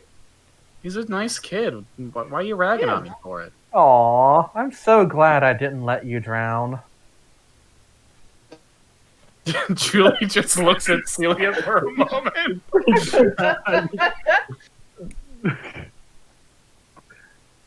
See, there's potential in you for good, in there for good with you, Julie. I knew it. What do you guys think of me? You Very bullied one of our poorly. friends for years. I mean, yeah, but I said sorry. Yeah, but you haven't done anything to prove you're sorry yet. I mean, I feel like I mean- it's kind of come through. Okay, Awkwardly. all right, Kaiko. What kind of car do you want? No. Kaiko, do you even drive? Hal kind of drags Zoe aside and goes, she doesn't really understand how to react to normal human emotions correctly. You've seen her parents, haven't you? Imagine growing up with that and not understanding How? that. I half get it. But You my gotta parents let aren't her- exactly fantastic either. You gotta let her develop on her own. It's like watching a baby bird, alright? Just let her do it. Julie, Okay, yeah, Julie? you're right. you are growing on the group.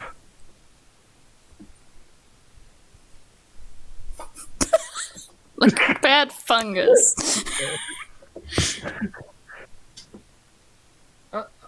Okay. We are glad to have you here, Julie. You There are is trying. effort being made to make it right, and that is appreciated.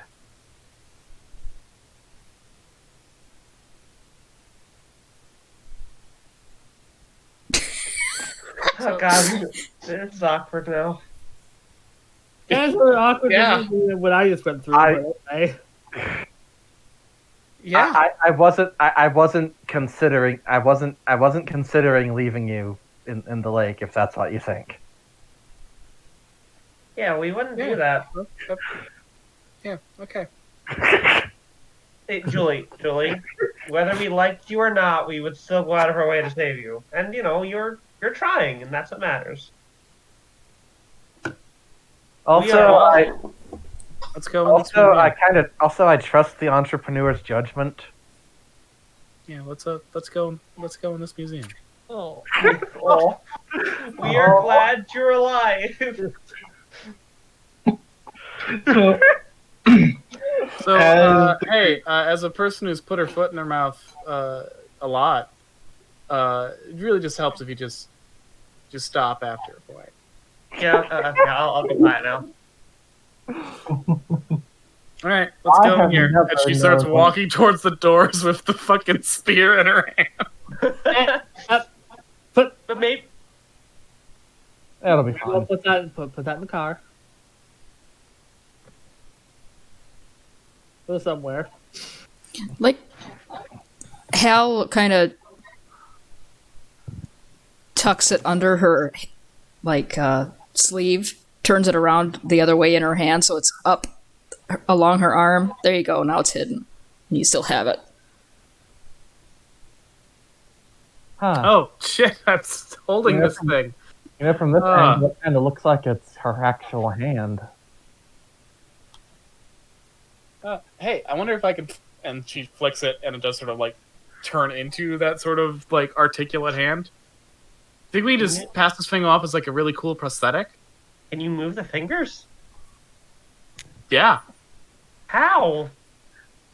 Oh, now prosthetics are cool. Ooh. I'm sorry. Oh, Hal slaps both of his hands over his face, like, Jesus. I'm sorry. It was right Julie's there. face, which had only briefly gotten back from being crestfallen, immediately is crestfallen again. And she's like, I'm "Yeah, sorry. It was right there. No, that's fair. Oh. I'm just gonna hide this in the back of my jacket. That's what we'll do. Oh. Let's solve this mystery, gang." Hey, Julie. Julie, Yeah. thanks for being here with us.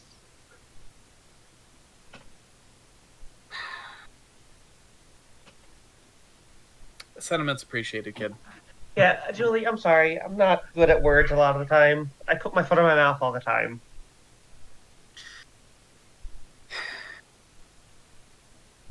So, like, if I can give you some advice, it's just learn to be a decent person, because it's really hard to catch up on that if you sort of skipped out on it when you were young.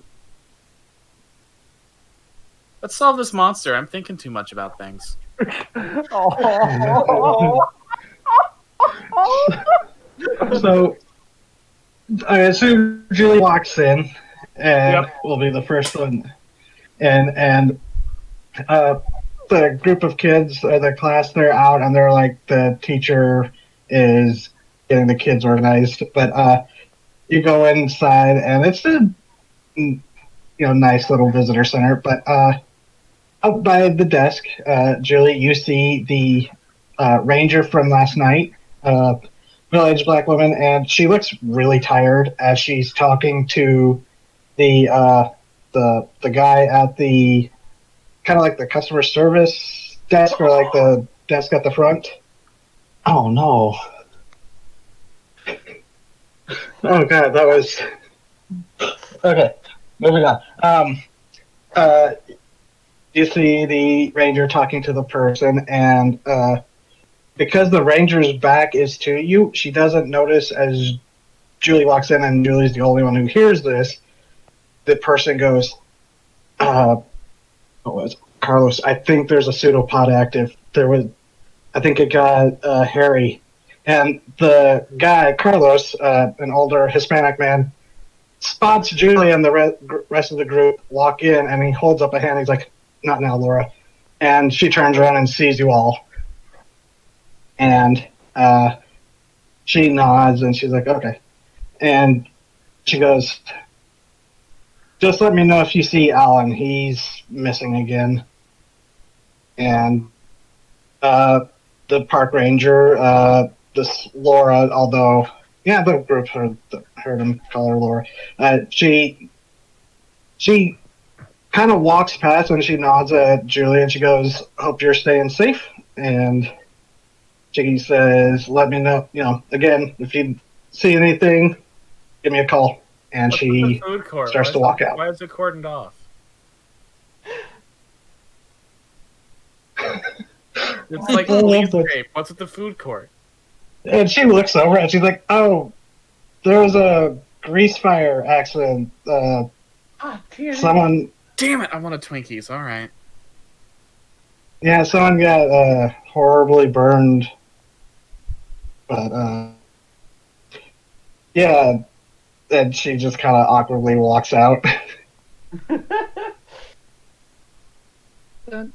Okay, guys. Huh? They were talking about a pseudopod. What? A pseudopog. There's a pseudopog active. Pseudopod? And then when we came in, they were all hush-hush about it. Do you think they know about our glop monster? And is its name actually a pseudoplig? Pseudopod refers to an extension of the membrane, usually in microscopic organisms, that functions as a limb. So yes, yes, I do. And The guy at the desk is just kind of staring at you all huddled, talking hush hush by the entrance. hey, And he calls out, "Can I help you all? Welcome to Long Rest. I didn't see you Oh here god, before." is there actually like a toll for this thing? And he chuckles and goes, no, really, the only thing is the gift shop." gift shop. Right. And yeah, I off to the have a side you donation see. basket. I'm trying to like fix my karma. Oh, sure. And he points off. There's like a little like a donation box for just like maintenance for the park and stuff. Like Yeah, yeah, that goes to helping upkeep with the park. she like counts out like 15 $20 bills and slides them in there. Oh. Carlos, or the guy, is just staring wide-eyed. Okay. Question: what kind of things are in the gift shop? If you go into the gift shop, okay, so the vendor center, there's the you see it's like off to the one side. You see the entrance to the museum of the Long Rest State Park Museum of Natural Science and Folklore, and then off to the other side, like actually next to it, you see the gift shop, and inside there's the kitschy stuff. There's like little snow globes of what looks to be like a replica of the geyser fields. Ooh. There's like stuffed animals. You like stuffed of like local animals. Like there's bears, wolves, some squirrel plushes, badgers. There's like posters. Typical gift shop museum stuff. They do have a like poster of like this like the Long Rest Sleeper and Tarman, or it's like the Long Rest Sleeper Tarman is the full name, and it's like this poster. It's like it looks like the traditional, like the classic Bigfoot pose, the footage, but it's like a Tarman in that pose, like just a blatant rip off of it. Awful sounds better. So he runs back, goes back out to the others. Hey, Julie. Meanwhile, Kaiko is in the visitor center looking up like any local information alike. So you have to roll a sharper investigation. Yeah, TT. Which role did you have when people were like setting up a mystery? Investigate a mystery, and in this case, if like there was lore about a given creature, like if it was a thing that had been cited before, I would have like different points that they could get with their hold. Okay, yeah, I have some lore things planned, as well as some useless information if they botch the roll. Oh, right, yeah. Okay, so yeah, whoever's going to the museum can do an investigate a mystery. That would be a 14 for me. Dang. Kaiko is really good at sharp. Yes, she is. I wanted to go too, but I wanted to do a thing. So. Okay. Anyone else rolling? Sorry. Investigate a mystery. To the gift shop. Yeah, investigate a mystery if anyone's going to the thing, and 5. What's my sharp at? 6. Okay. Which is that's a failure. We roll 2d6, right? Yeah. 2d6 plus sharp. And while everyone is, who all is going into the museum area? I'll be following Kaiko, so I would be going too. Yeah, I'll do my thing after this. Okay. I could while roll if you everyone want. is okay. Celia Yeah, heads so to the museum area after just a moment. Yeah. And Kaiko, you're looking through. You've got a hold of two. You can get 2 bits of lore from the area, and you're focusing on specifically the tar monster, Mm-hmm. or just local, or just general stuff about the area. Oh, same thing. The tar monster, anything like specific about the lore, like stuff stealing, how to use stuff that would be useful in finding out where it is and how to stop it. Okay. You start going through. There's the typical nature museum stuff, talking about local animals and like the information about the formation of the geothermal stuff in the area. And specifically, you find mention saying that the you like gloss over that, but you do find like the section based around the tar monster, which locally the museum actually calls the long rest sleeper, which is the name for what they call the entity or monster that sleeps inside the tar pits, waking up occasionally to wreak havoc. And you do big diorama talking about the Tar Day massacre of the asphalt factory, which is like further north of the like east of the tar pits, which are actually called the Petrified Tar Marsh because it is a fairly unique landscape environment where it was a swamp that, because of the long-term exposure of the tar pits, plant life and trees that grow there eventually petrified, like even above ground, like without falling into the tar pits. For whatever reason, this place, it just feels like the tar pits just drain the life out of it, out of the trees. Is not, in a less scientific way of putting it. But that's like one of the lore things is, the sleeper sleeps within the marsh, and is partially like why this place is called the Long Rest State Park, because there were like local native tales about this for stretching back as long as there's been history.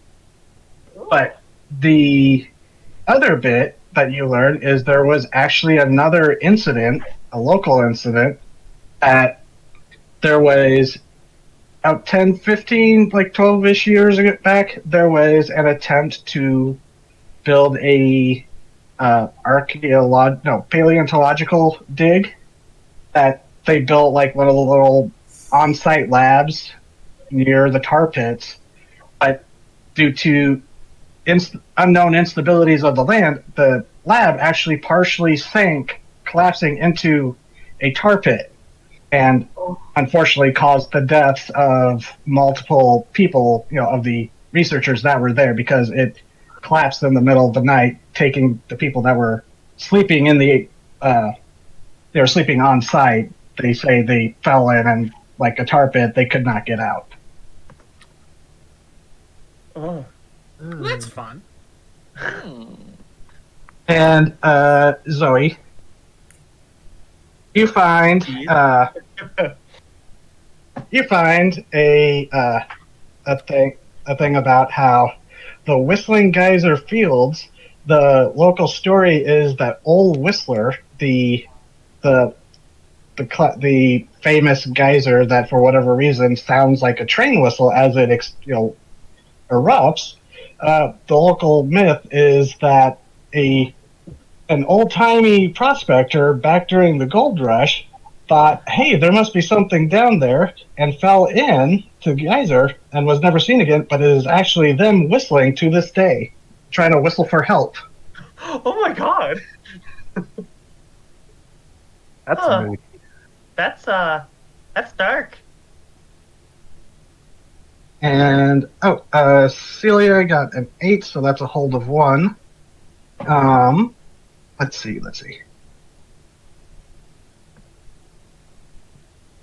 I got a Oh. 5, by the way, so if you want to give me something useless.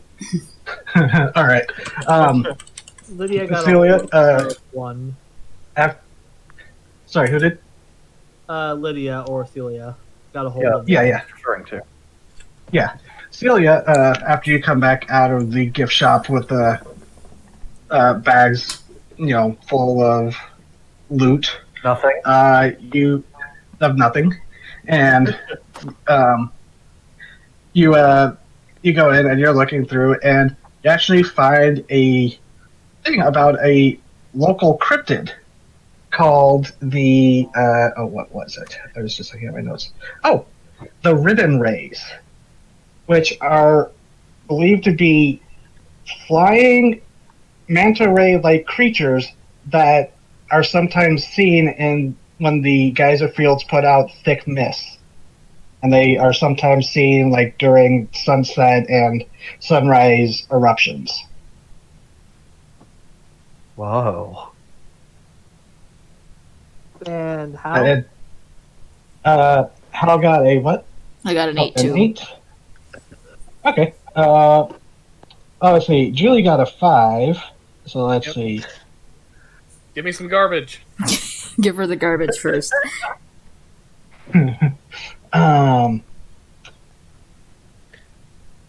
Oh yeah. Okay. So. Sorry. What? The dog talking. He's talking to someone in his house. Okay. Yeah. Julie, you find probably the only thing that would be interesting to you. You find a little thing about the lost treasure of the lost asphalt treasure. Supposedly, that when the Tar Day massacre happened, the Pinkertons or whoever murdered all the striking workers took all the money that was on site and hid it in a trunk and tossed it into the tar pit for later retrieval, and that's led to several like a lost treasure kind of myth around the area where people have been caught in the tar pit and needed to be rescued as they try to look for this supposed missing treasure. Guys, communists hid treasure around here. What? Communists don't hide treasure. Pinkerton, these Pinkerton communists hid treasure.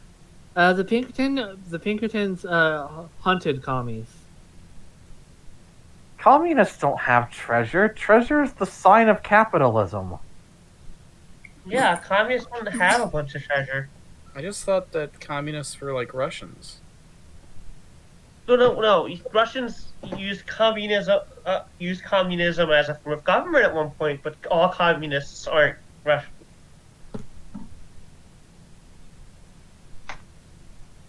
Well, either way, treasure hidden by pink men. Hey, Julie, what's your favorite type of animal?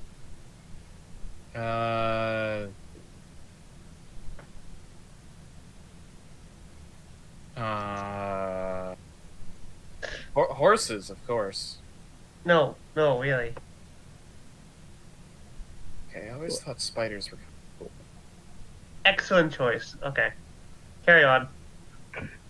Zoe, disappear. I was half expecting Julie to say dolphins. No, she's not that evil.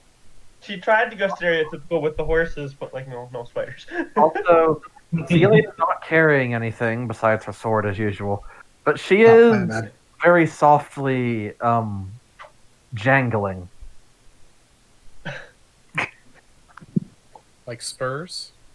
Yes. Jingle, jingle, jingle. Hal,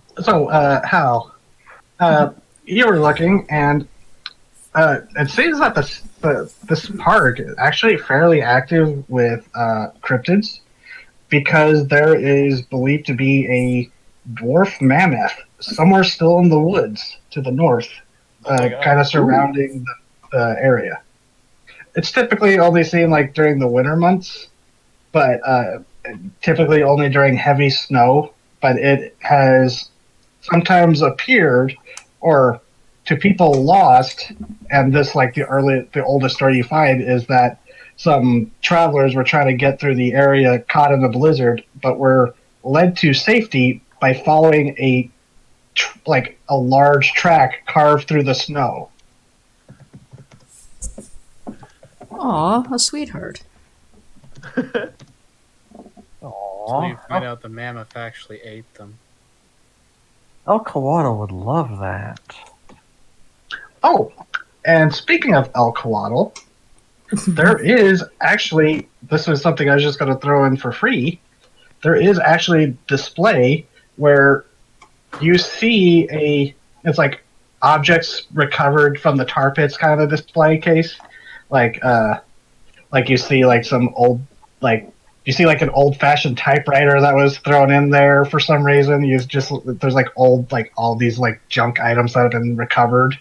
But you do see like some like archaeological things, like a few old arrowheads, or even like a spear, like a almost broken, like a mostly broken or decayed spear, like Stone Age spear. But you do see a basket-hilded sword that's mostly rusted and corroded, and it says "Early Spanish Conquistador Sword." Oh.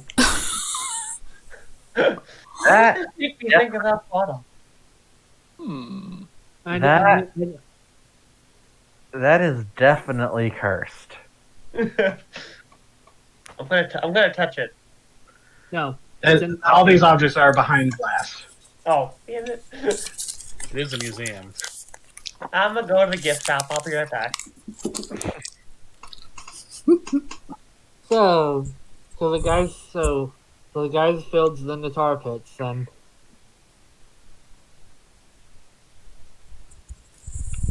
Yeah, I don't know about you, but that sounds like something that would piss off a ghost enough to come back as a tar ghost.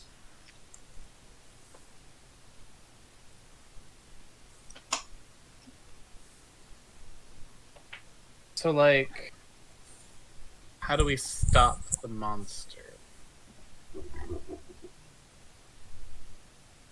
Do we light it on fire? Oh, that was something I forgot to say. Kaiko, because you rolled so well, in studying the sleeper, you do say that in reported encounters of running into the sleeper, which or like the Tar Man, the details are like the descriptions of it are never consistent, except for people who saw it together. But one of the things you did see is that people were seemingly able to escape it through water, either the the geyser fields, or the hot springs. It seemed to not like water. It doesn't like water. Which, to be fair, you kind of did see when Grandel hosed it. Oh shit! We could just bring it to like that big geyser and just murder it by tricking it to stand on there until it goes up. But how do we get it there?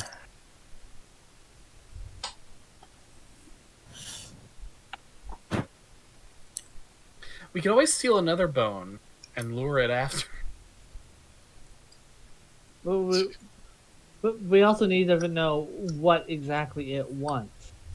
What exactly is it means? What's missing? Oh, Kaiko, again, because you rolled so well, and because Julie mentioned it just now, you do realize that there are no fossilized remains in the museum. Oh. Like you would expect that, like, with the story of there being like a paleontological dig being there, that, you know, and it being like has been noted as there are, you know, like well preserved specimens that they've discovered. They don't actually have any on display. Target, no. Kaiko's gonna go ask the whoever is curating. Do you know why there isn't any fossils or in the museum? Given Okay, that would actually be the guy up at the desk. Because this place seems a little. Sorry, what? Given everything mentioned, I'm surprised there isn't any like small fossils or anything from the site. And the guy up at Ron, he's like I said, he's an older Hispanic man.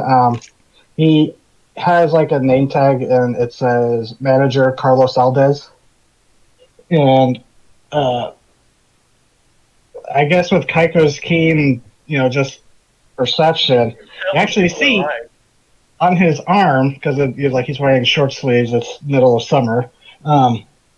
He's got a what looks to be like a snake tattoo coiled around his arm that kind of disappears under his sleeve. But A snake tattoo. Shit, he's a rattlesnake. when you ask him about the museum not having fossils, he's like, "Oh, right.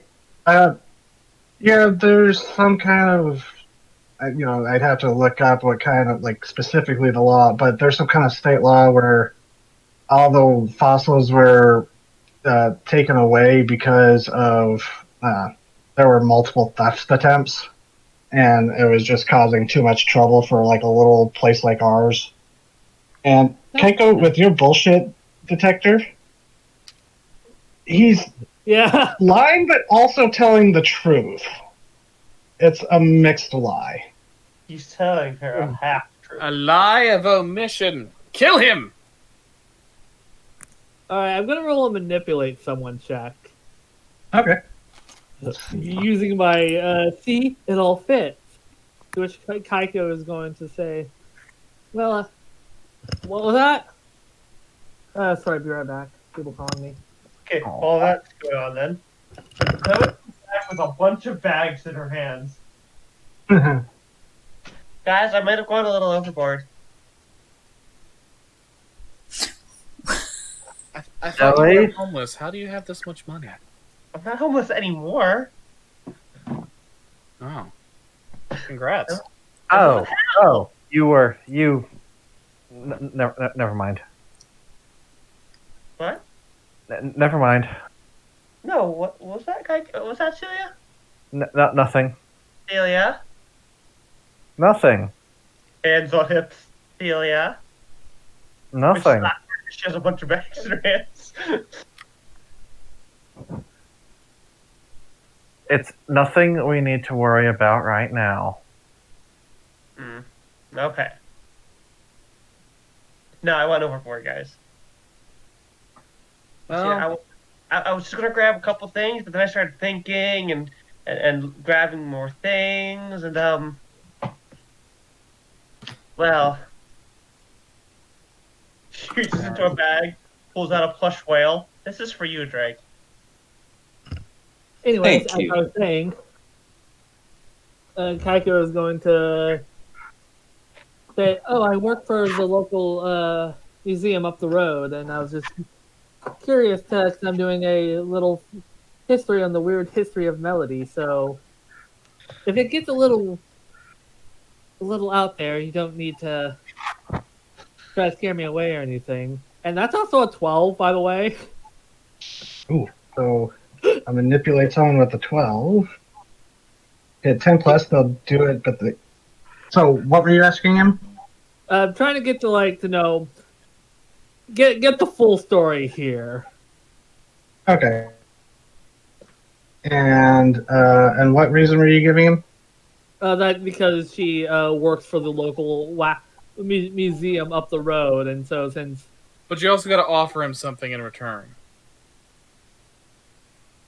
Isn't Oh, that a 10 plus, they'll do it for the reason you gave them. Oh, Yeah. okay, yeah, that's right. and but if you need the reason in return, it's like, hey, we can help support you. Like helping one helps the other. Given Okay. So you drop the Wax Museum's name, and there's a flash of realization, and he looks around and he goes, and then back to you, and he goes, "Oh, you were for him? oh yeah, he's my boss. Okay, that explains why you all look so meddling." And he goes, "Okay, so if you work for him, okay, the reason there are no fossils on display, I hope you can understand for discretion in this, is the sleeper does not like it when pieces of it are taken out. If you work for Orem, you know that shit's weird around this area, so. And he's like, and we're trying. his customer service face dropped once you dropped Orange, like the wax museum, and now he's like, "Oh, you're someone who understands." Oh, Wow.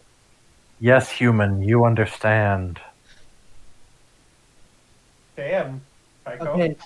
Because we're trying to figure out why it's up and active, and we're apparently been told that a piece of it is missing. Yeah, there's definitely a pseudopod active, which is the designation we gave them, and or when it splits off pieces. Oh, that's a cool gargoyle. It's a good grand old. Cat, that's my pizza. Oh Go yeah. away. Holy shit. The cat's trying to eat my pizza. Go away. Anyways, Food, yeah. Carlos goes, yeah, one of my employees who Harry worked here, I'm sure you heard, they are no longer working here or anywhere. He seems kind of like he just looks morose for a moment, and then he goes, if you work for Orem, does that mean you're willing to perhaps lend a hand? That's what we're here for. Good. If the sleeper is active, and you said something about missing, yeah, I suspect someone stole a piece of it. And it is going to look for it, going through anyone and anything in its way until it recovers its piece so it can go back to sleep.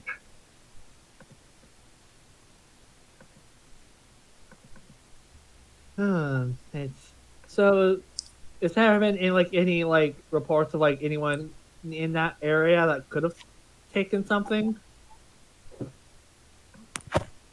I mean, I leave that up to Laura. You'd have to talk to her. She's the park ranger who was in here when you came in. Alrighty. The one who came last night to check the lobby. Kaika says 50 eyes. Sorry, what was that? What Was about that the the one lobby? who came to check the body outside my home? Oh, yes. I assume so, because her partner, Alan, the other ranger that's supposed to be stationed here, they've disappeared, although they weren't really in the know about the sleeper, so as far as I know, they're bottom of the tar pit right now. Oof. Alright, well, we'll consult with her. Thank you for your time, mister. I sent you. What was that? She doesn't know Orem, but, she trusts me. Mm-hmm. And Kaiko, during that entire thing, he's being completely truthful. Oh yeah, Kaiko knows a true,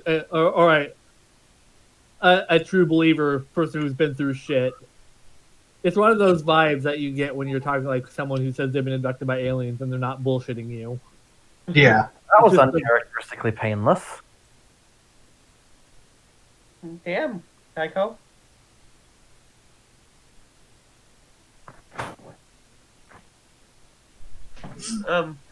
Tycho? I had a biscuit in my mouth. You gotcha. So yeah, let's go talk to. So I'm just gonna say that Carlos sent us. So we're gonna go talk to Laura. So it Yeah. comes up, her hands awkwardly full of bags. So going up to Laura, and Kaiko's gonna say, regarding last night, Carlos sent us.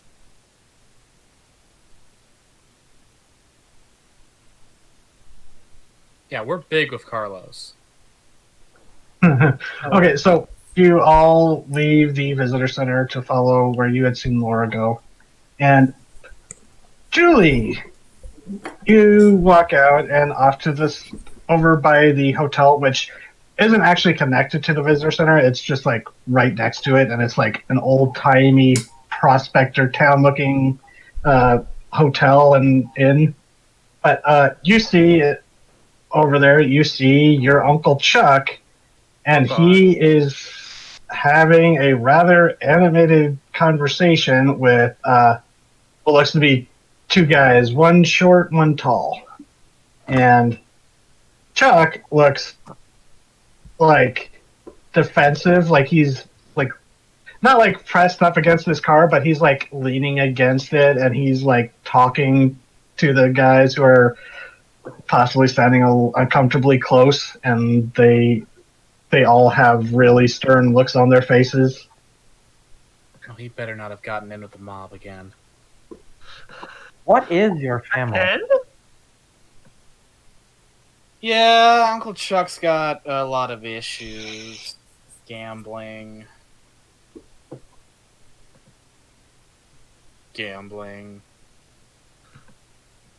He gambles. Yeah, he's got a lot of debts.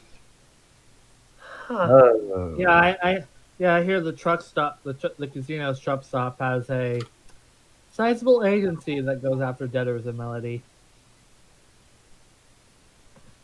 Yeah.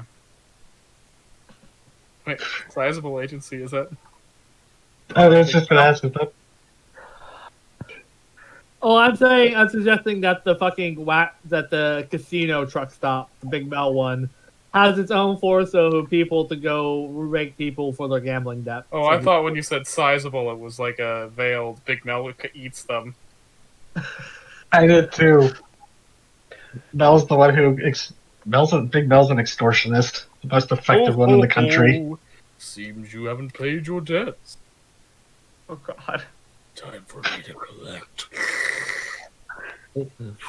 You heard of the Pinkertons, now get ready for the Mel's boys. Oh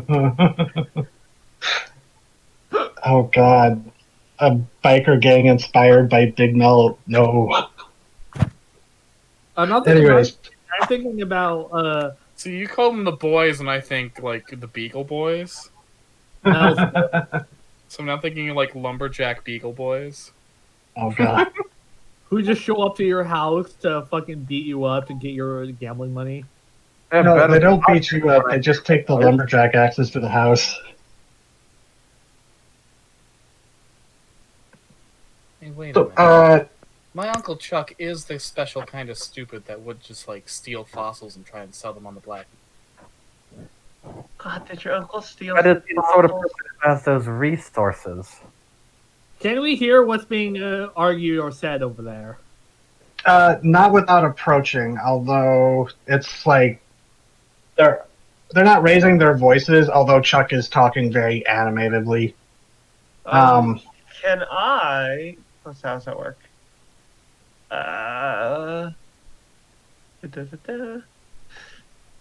Okay, no, I don't. I'm If you want to something. I'm going to use NetFriends net friends, to hack his phone and listen in. okay. Can you do that?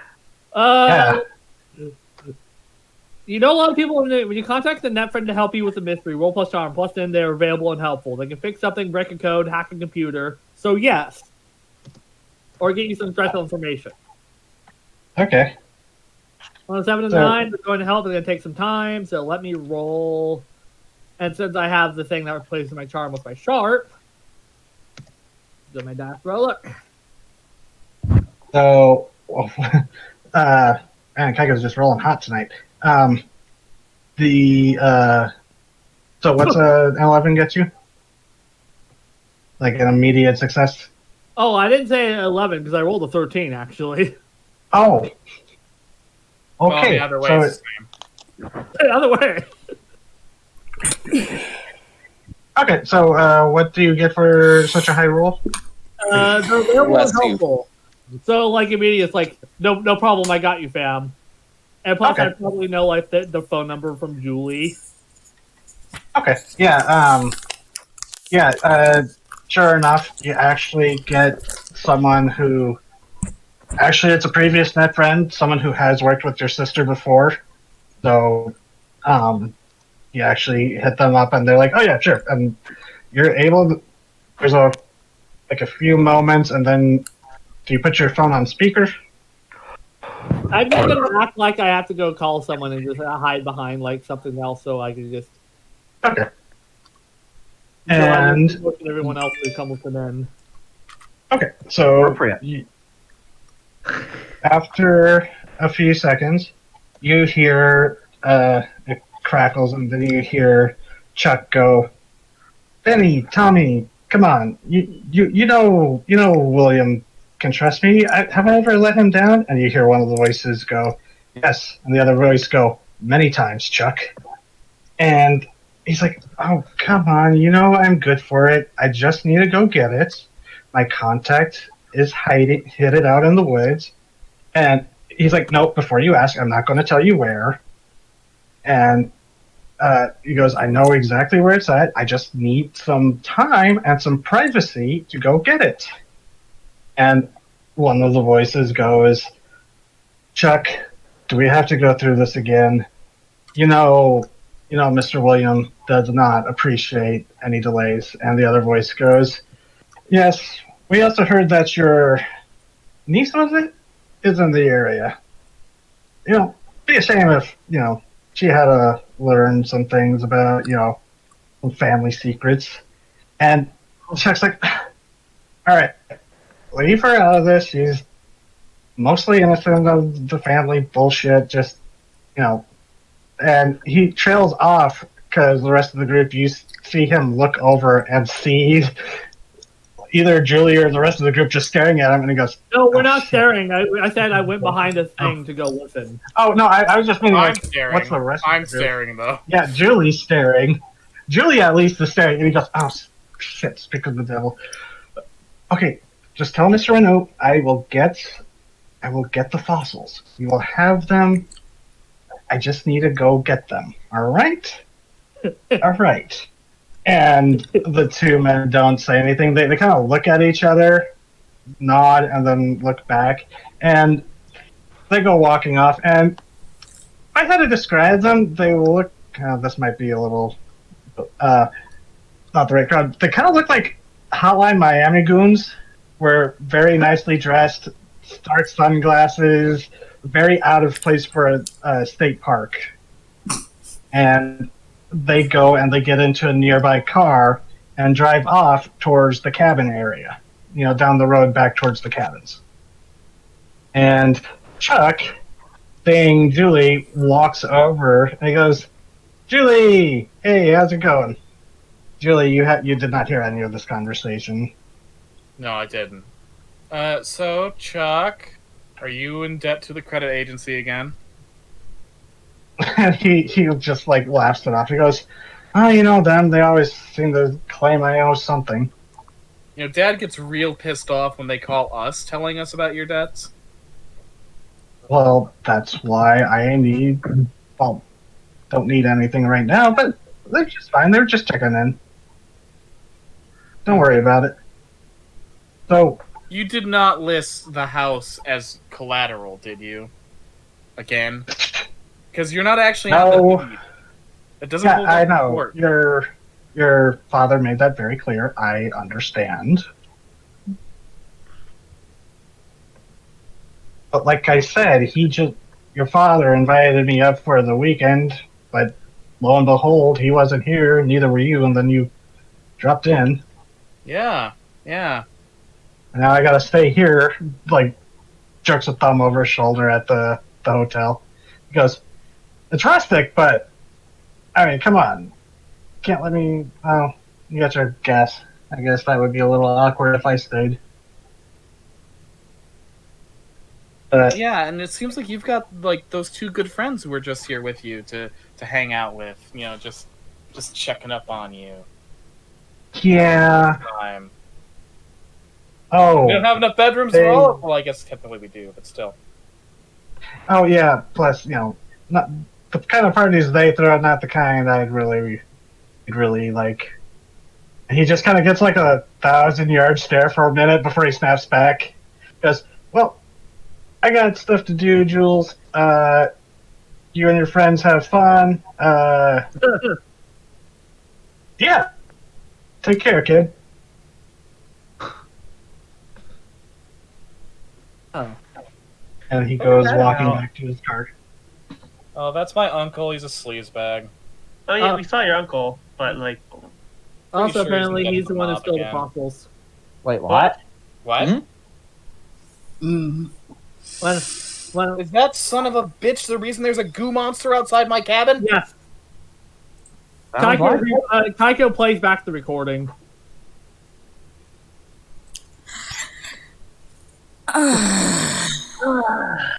Oh And my in case God. it's like hard, if it was hard to understand, the two goons were Benny and Tommy. They seem to be working for someone named William Renault.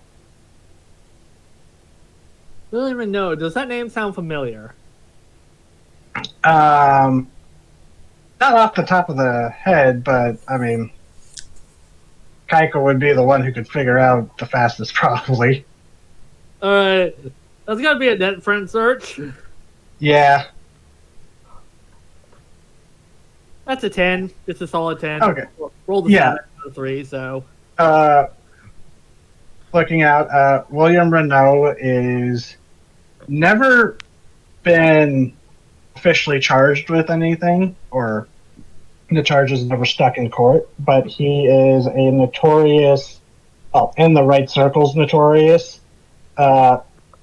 businessman, in quotation marks, who deals in illegal objects and possibly smuggled objects, according to some of the cases brought, the case details brought against him is like, this is the guy who facilitates the transaction and smuggling of rare artifacts.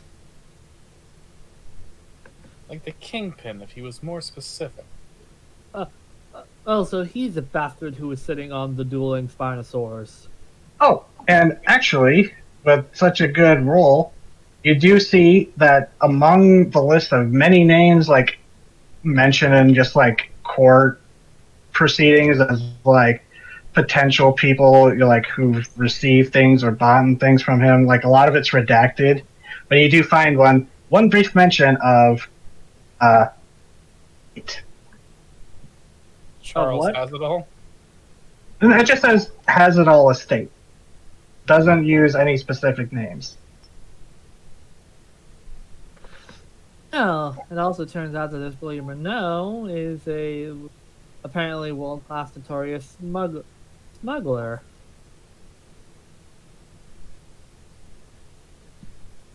Well.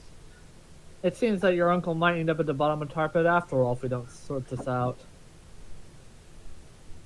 Okay, so the stakes are still pretty mild, but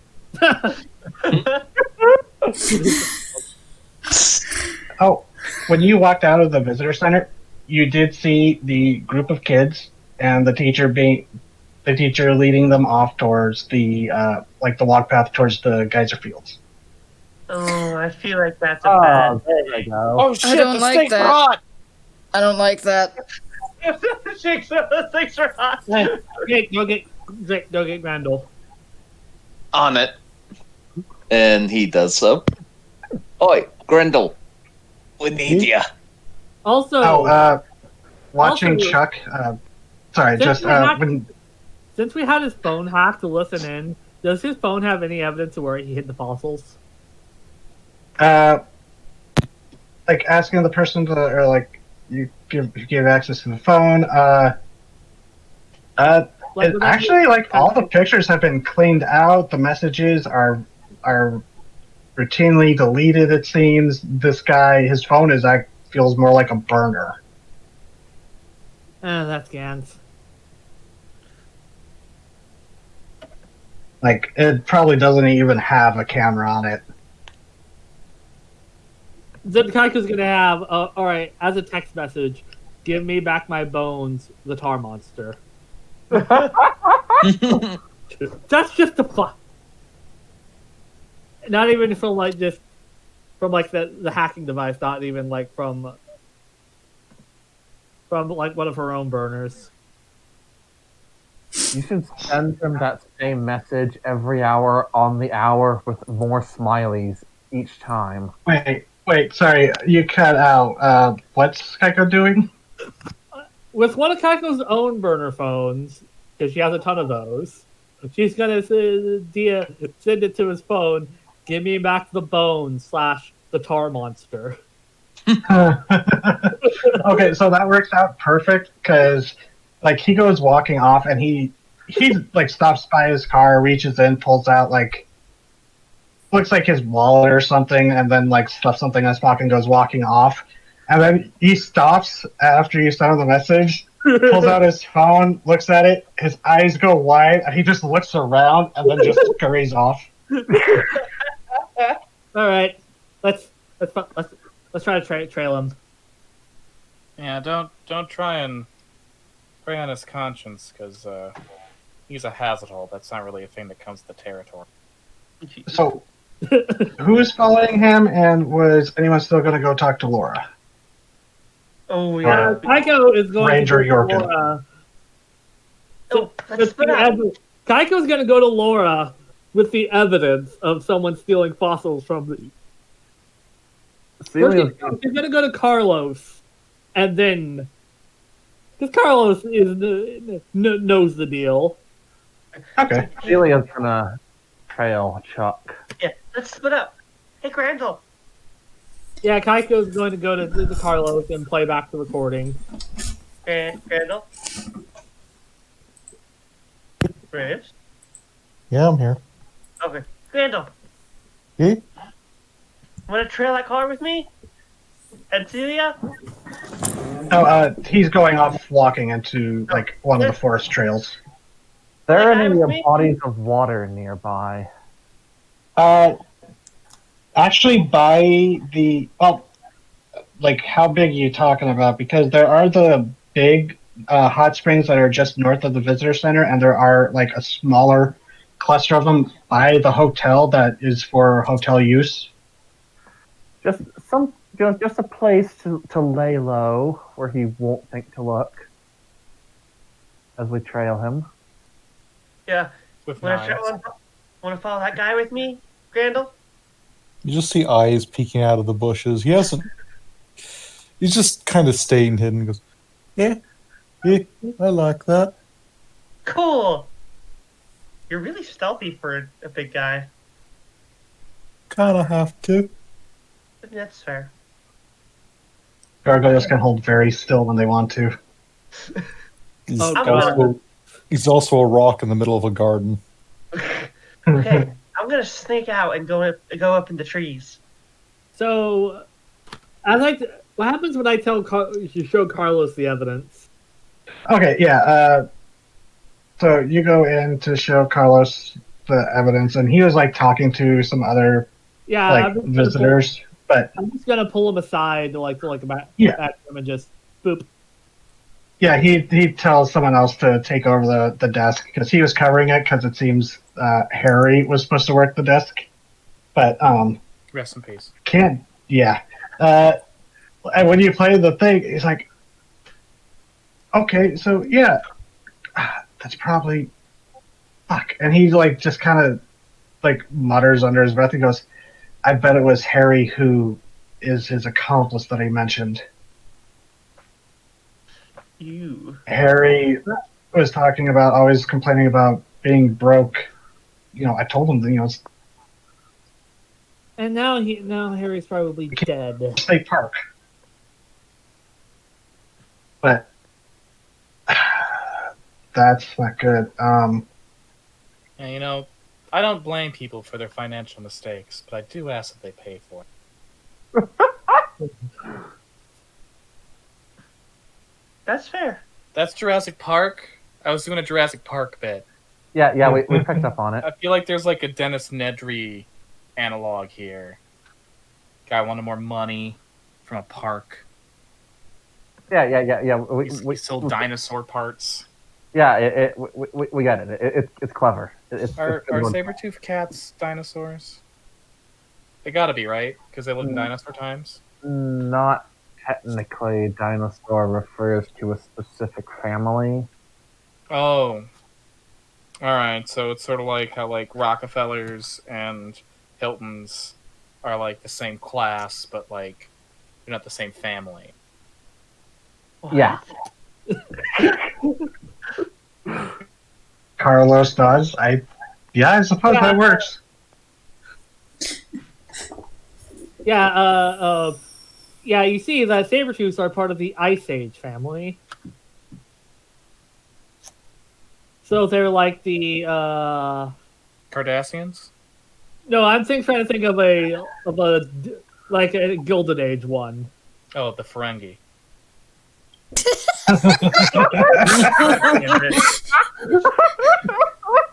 That's Latinum age.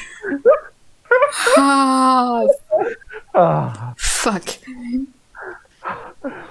I love Julie. There's a very nice nerd buried under all that vileness somewhere. Yeah, that's one of the things I've been building. I just imagine Julie as like a younger child sneaking Star Trek in her room at night, and that makes me sad. Aww. I can't wait for Julie. Now, Julie, dear, science fiction is not a pursuit for a young woman. Julie with a young Trekkie. I can't wait for Julie's inevitable punk nerd redesign. Yeah. So, okay, so Randall, Delia, Zoe, who else was going? And Drake, who else was going after Chuck? Drake would make sense because he can just teleport back. Oh, I thought Drake went. I mean, not to make decisions for Drake. I thought he had said he was, but so who all is? Shady. I can go after Chuck. Yeah. Julie is sticking with Kaiko and also sticking around the visitor center and the area. Like I know the kids are going off to explore the geysers right now, but she wants to be like close to visitor trails enough to be near if anything happens to the kid. Good point. And Kaiko already because since he told Carlos, that means Lauren is probably going to know soon. It's true. Yeah, was Kaiko still going to go to Laura or? I think since Carlos already knows, he's probably going to. So if he wants her to come with, she will. He says he can handle talking to informing Laura of it. Yep. So we just need to figure out where the bones would be stashed, and then get it back to the surface before people die. And he says that's typically how we've appeased it. It either finds and kills whoever stole the bones, or we get them back and bring them back.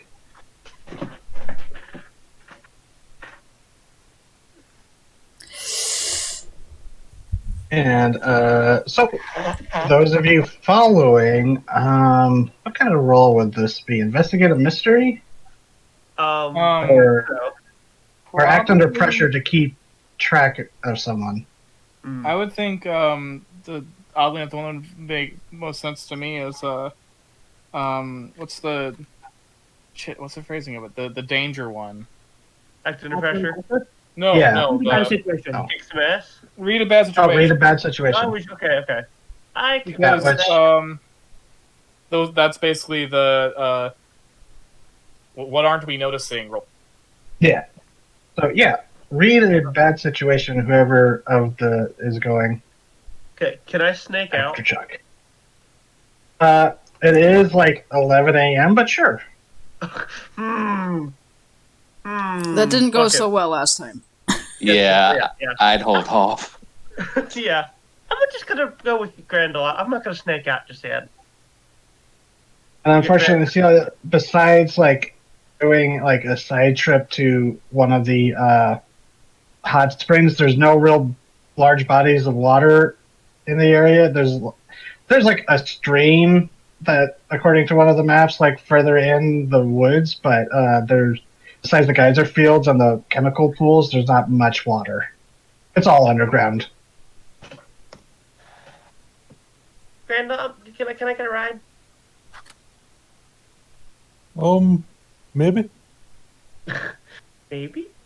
You see him just peeking out of the bushes kind of shyly. Aw, Randall. Huh. Don't worry, we're going into the woods where there's no, So you're not rolling a bad situation. Me and Grandall have to. Grandel, Oh, I did. I got a 12. Julia, and I think Hal.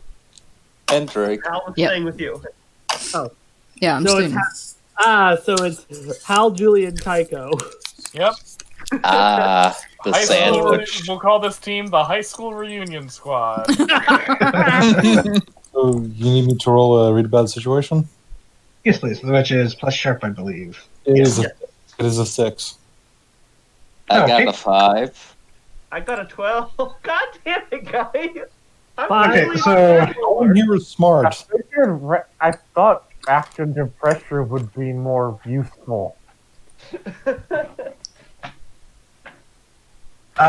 let's see. So, read about the situation. You all start going into it, and it's into the. You like follow where Chuck was going into the woods, and there's like, nature paths and stuff leading into the wooded areas, and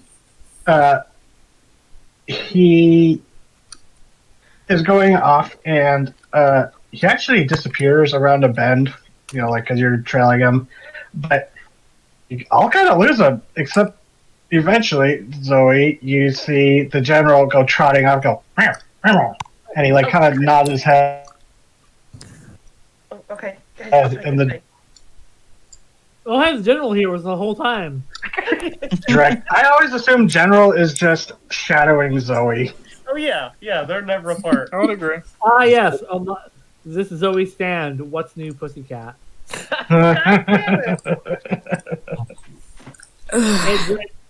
Zoe's like, And occasionally, what's not unusual?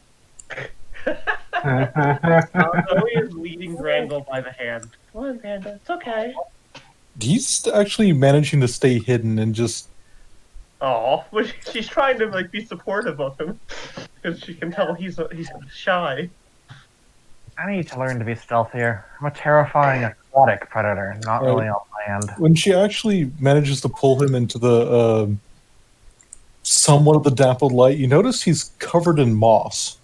Oh, how did you? These happens every time I'm in the forest. It just grows on you? Yeah. Huh. So a rolling boulder does gather moss. Specifically, he's trying to hide his face. Aww. Randall. You're okay with us. You don't need to hide as much. We've come up with a reason for why El Coatlo's with us all the time. We could figure out one for you. Yeah, wasn't he my uncle or something? I don't remember. He's Well, very nice. but That's a listen- good track record, not remembering your excuses. Oh, wait. Also, with the read a bad situation, you do have a hold of 3 Okay. because What are you've they? got a 12. What's my best way in? What's my best way out? Are there any dangers we haven't noticed? What's the biggest threat? What's the most vulnerable to me? And what's the best way to protect the victims? Okay. If you act on the answers, you get +1 ongoing while the information is relevant. What's the biggest threat? At the moment, you don't see anything, but actually, as you've been following Chuck, you're going along, and you actually see the general kind of tense up as he's looking off into a thicket, like a group of trees further in off the trail, and you see a shape, a dark shape, moving behind the trees, kind of parallel and ahead of where you are, zeroing in on Chuck's direction. God damn it! I have to save Julie. We have to save Julie's asshole uncle. You don't have to. You're not here. Shush. Okay. But spiritually, I'm saying, you don't have to. We should save human life, Zoe. What's the best way Even to if protect? it's a Hazatol life. Such is the code. What's the biggest? What's the best way to save the victim? The best way to protect the victims is probably either distract the entity or warn Chuck of the danger. Okay. I got covered. Celia pulls out a megaphone or one of those air horns. No, bad. No, that's not a good idea right now, Celia. And you have one more. Hold that in your pocket. Okay, and I have one more. What's in my pocket? God damn it. Let's see what's. Let's see the victim. What else is there? Let's see. There's what's my best way in? What's my best way out? Are there any dangers we haven't noticed? What's the biggest threat which you used? What's the most vulnerable to me? And what's the best way to protect the victims which you used? Yeah. The most vulnerable, best way out, best way in, or dangers you haven't noticed. We see the threat. We know how to save him. And you can always hold on to that hold one for a future roll. If nothing kills you. I'll take a +1 forward then. Okay. And you guys, if that failed the roll, you get experience points for failure. That's true. Okay, so guys, we might need to distract the monster in just a second. We should wait and see if it tries to attack, and Grandel, could you blast it with the water again? If it tries to attack Chuck? I can just tackle it away. I mean, that works too. But I figured that way you didn't have to get up close. And it seemed to it didn't like the water a lot. Mm-hmm. I want to blare a megaphone because that'll stop Chuck in his tracks too. And hopefully we can get to the, bone site.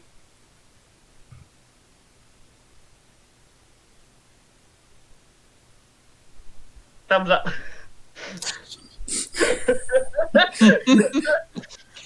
Okay, I'm not usually the leader here, guys.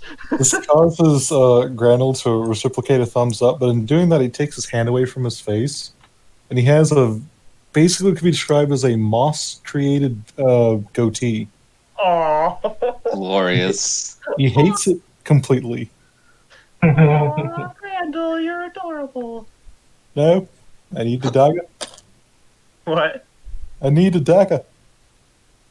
So is anybody going to call or try to... Shooting text to Kaiko, trailing Chuck, see the tar monster, preparing Randall tackle. Kaiko, idea. All he knows is a monster is after him. Have Grandel be the one. Okay. He won't. A monster is a monster. We're hoping he'll lead us to the bones before the monster jumps out. No, Kaiko's suggestion is to have Grandel to take him up in the air to basically do a. If you don't tell me, I'm going to do scary monster things. That's a Randall. Yeah. Could you be really scary for a little bit? I don't know, but I can try.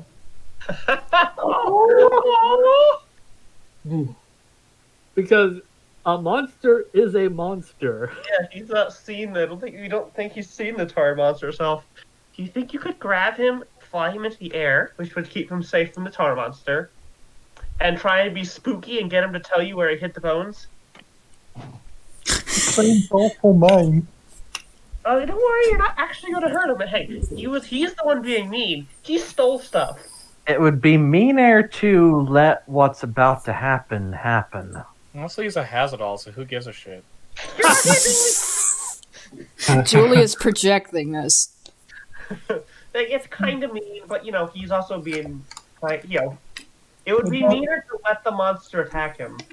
I don't know. Two means don't make a noise.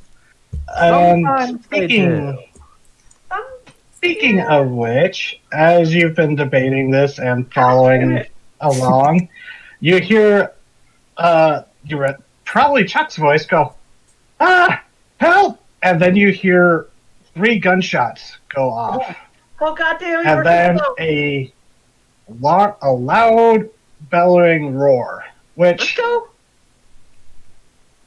Sorry. right? So you all rush off, and Celia does too, drawing her sword. let's see. Let's do an act under. Well, okay. So you are all rushing over, and you you actually see up ahead a figure rushing, like a dark figure, and looking through the trees, you come out into a small clearing, and you see Chuck running as fast as he can from a brown bear. Oh. Oh shit! An actual You see the bear is like bleeding from a gunshot wound on the leg, but it is charging and gaining fast. Oh, God, fucking Randall, can you pick him up? Chuck, that's illegal. Yeah, the question of mean is no longer relevant. Get him off the ground, please. Yeah, he'll swoop in and grab the dude. Okay, that would be an act under pressure, I believe. Oh, lovely. Or No, Let- if you fail, you PT, can since- convert a luck point. Could I rather do you protect someone? actually, yes, that would be exactly that. Okay, cool. So 2d6 plus tough.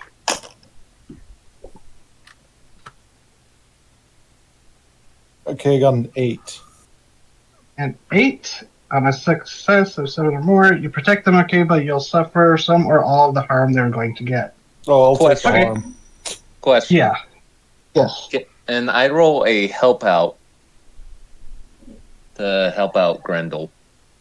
I believe so. Let's see what's help out. I can eat harm. That's not an issue. Yeah, he's made of rock. That's fair. Okay, continue. Yeah, don't risk hurting yourself, Drake. When Randall won't be hurt by this because he's made of rock. Possibly. Yeah, so Grendel, you go swooping in and intercepting the bear right as it rears up, about to like bear down on Chuck, and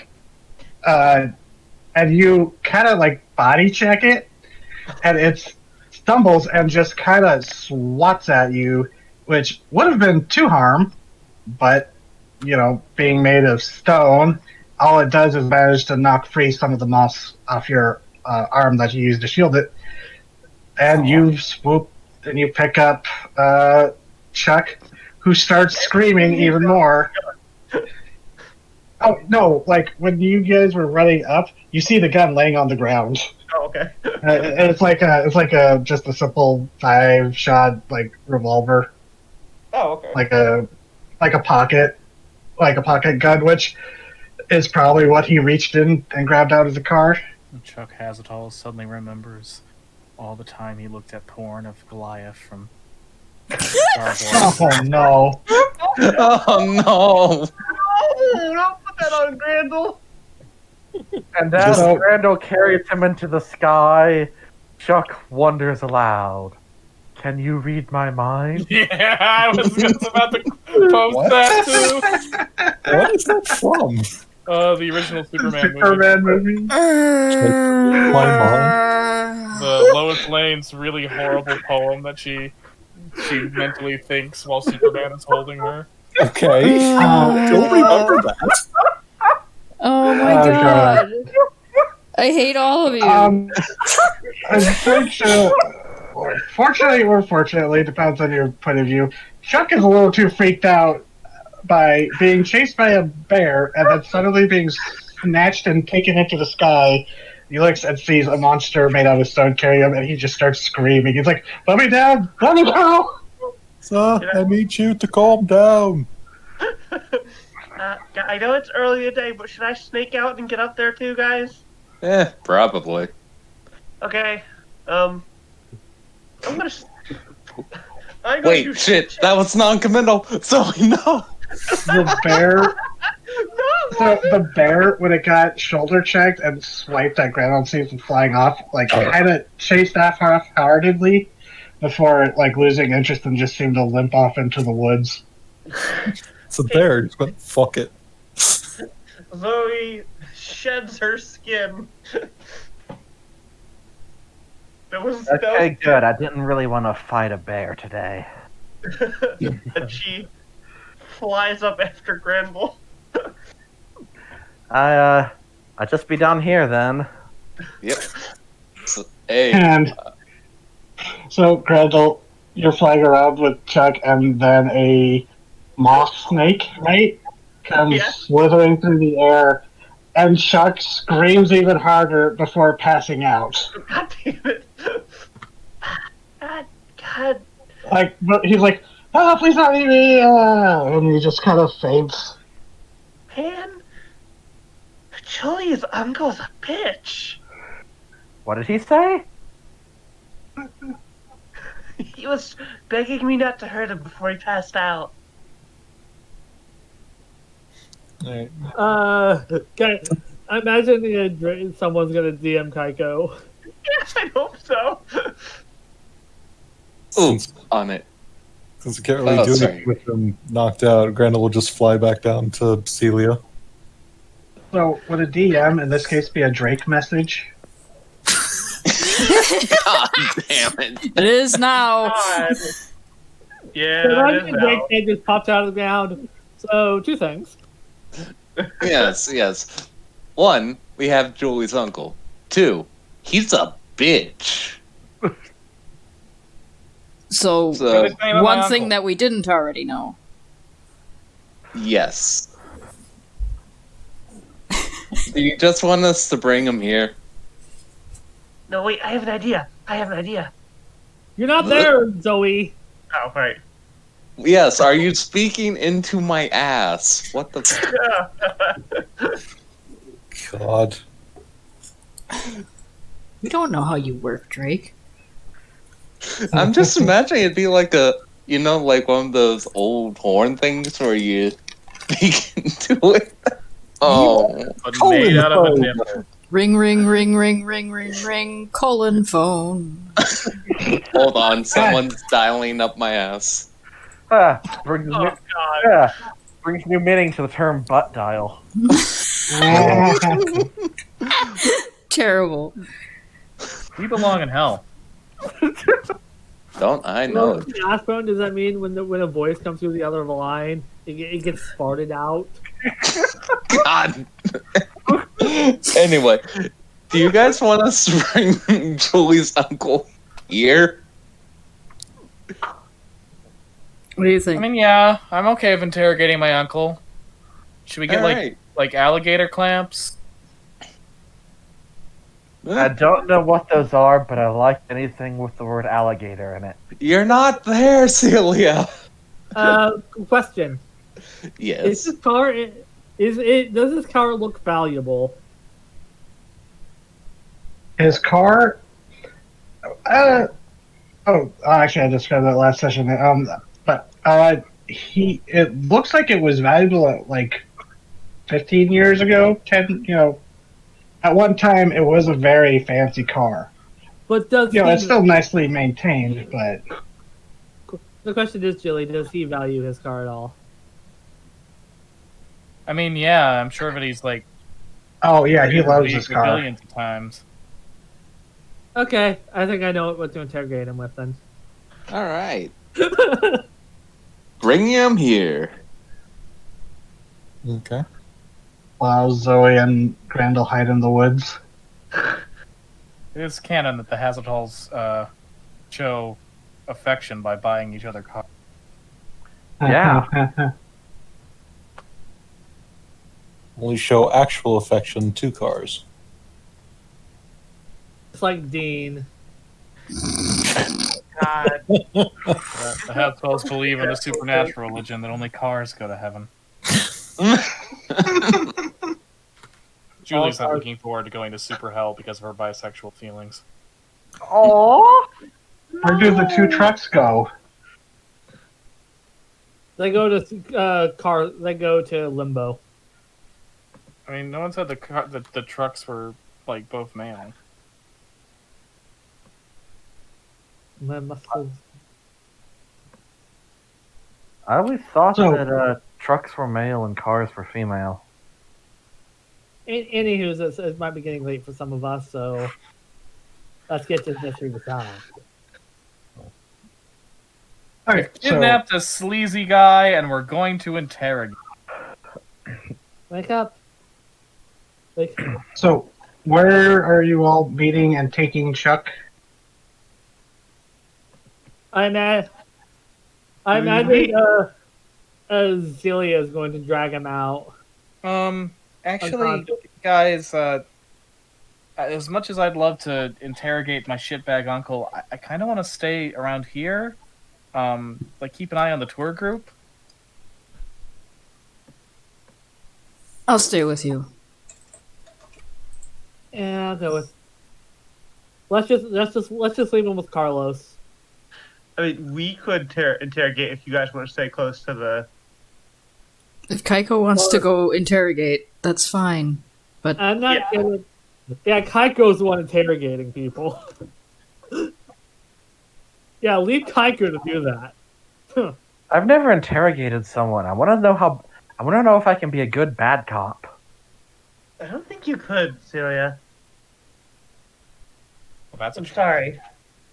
I mean, how does your transformation work into a fish monster? It's pretty anamorphy. I mean, can we just dump a bucket of water on you, or What? Can we Rama one Is it like hack you? splash rules? I can just do that on command. oh,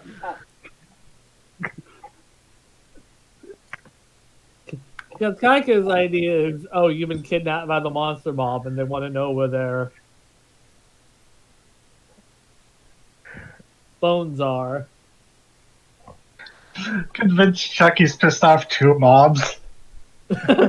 Yeah, listen. Again? Well, in this case, it would be the monster mob. Oh man, See- you don't want to know. You don't want to know when you're in debt to the monster mob. You don't want to hear what happened to Boo Berry.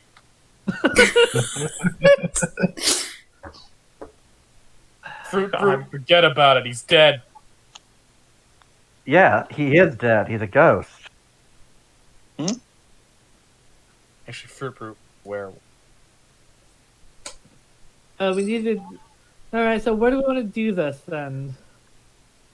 In the middle of the woods where no one can hear you scream.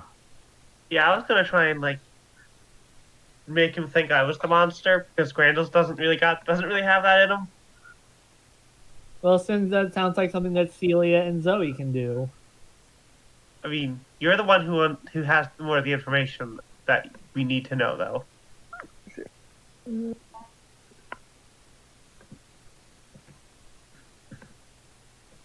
Well, Ivana did teach me well. What she said? As she starts disheveling herself and then pushes her hair to the opposite side of her face, showing So the the scarred half is showing. Yeah, what Kaika's gonna do is she's gonna pose as a zombie and or ghost. Oh my god, we just got four monsters staring him down. Oh, jeez. Oof. Chuck's getting a real crash course in the supernatural today. Normally I wouldn't recommend this, but when people's lives are on the line, don't have much of a choice. So, Fucking ridiculous. Kaiko going out to meet them in the woods, right? Yep. Okay, so Hal we're and clear, this is not a tactic you guys have pulled before, right? This is the first time actually. Yeah, this is new for us. All right, good. Because I would be kind of disappointed to know that Melody's Big Monster Hunters had this as their main play in their toolbox. Because this is really dumb. This is what Mostly, happens when As Isaac's Julie not around. speaking, William is thrilled. mostly we just make This is friends what with the happens monster, but Here. I don't want to Yeah, make I'm friends with your kinda dead. uncle. I mean, the closest the thing we've done is from a YouTube is finding cocaine in the YouTuber's boat, and Make sure he went to jail. It's a Oh, lot that of was- fucking cocaine, by the way. and guns. Oh no, did Julie contribute to his bail fund? No, no. Julie wouldn't contribute to a bail fund. Julie doesn't watch that kind of YouTube. She watches the good kind of YouTube. I bet she watched Daisy Moonbeam. Aww. But she would deny it vociferously. Yeah, Yeah. she's one of those people on YouTube who don't like, comment, and subscribe, who just occasionally just check every day, see if there's a new video the old-fashioned way. It's like, I'm not subscribed, so I'm not their fan. I'm just seeing what stupid videos I have up. Gosh. There's one really vocal defender of Daisy Moonbeam's videos. Oh, Trolls regard as like Daisy's main white knight with, disdain. And perhaps if one were to find out that account's email, it may in fact be one of Julie's. Aw. It's adorable. Wait, But Julie is the So- kind of person who would get into like internet arguments routinely with strangers. That makes her attitude make a little more sense. That's fucking adorable. that is so cute. Also, I made So- a Zoe. Mhm. Yeah, that looks really fucking good. Yeah, Does. they really upgraded that site since the last time I used it, it seems. Yeah. Okay. So, Now, everyone. sorry. how about we just dunk some water on him? That's all right. Can Randall? do. Great. Oh, right. You're both water based now, sort of. Celia just leans over and wrings her hair over him. It's mostly vodka. It might wake him up. Oh, God. He sputters and shakes his head and just he tries to sit up and is like, well, let's go. And then he opens his eyes and sees the monster mob around him and he's like, oh fuck. And then Kaiko through a voice modulator or a phone. Has it all? You stole the bones of the ancient monster. You must give it back, or damn to hell for eternity. And he's just like, And. And as he says that, a piece of wood behind him explodes into fire. he was staring just in disbelief and he's not really believing it at first. And then the fire goes. It's like, oh fuck! Okay, please don't kill me. I'm not the one who stole the bones. It was the kid at the visitor center and the ranger. I was just the middleman. With the one who stole the boat. No. I'm just the middleman. I haven't even seen the bones. And Kaiko, he's kind of telling the truth, but not the full truth. What were your words? Okay, as he says that, another thing explodes into fire. Okay. What were your words again? I know where they are. Okay. I took the jawbone from my shithead brother's place. I already passed it off to Mr. Renault. I was supposed to go get the others that the park ranger were supposed to get to me.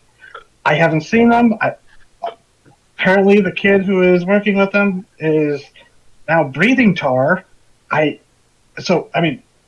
working for him, you should know this. And he's sweating bullets.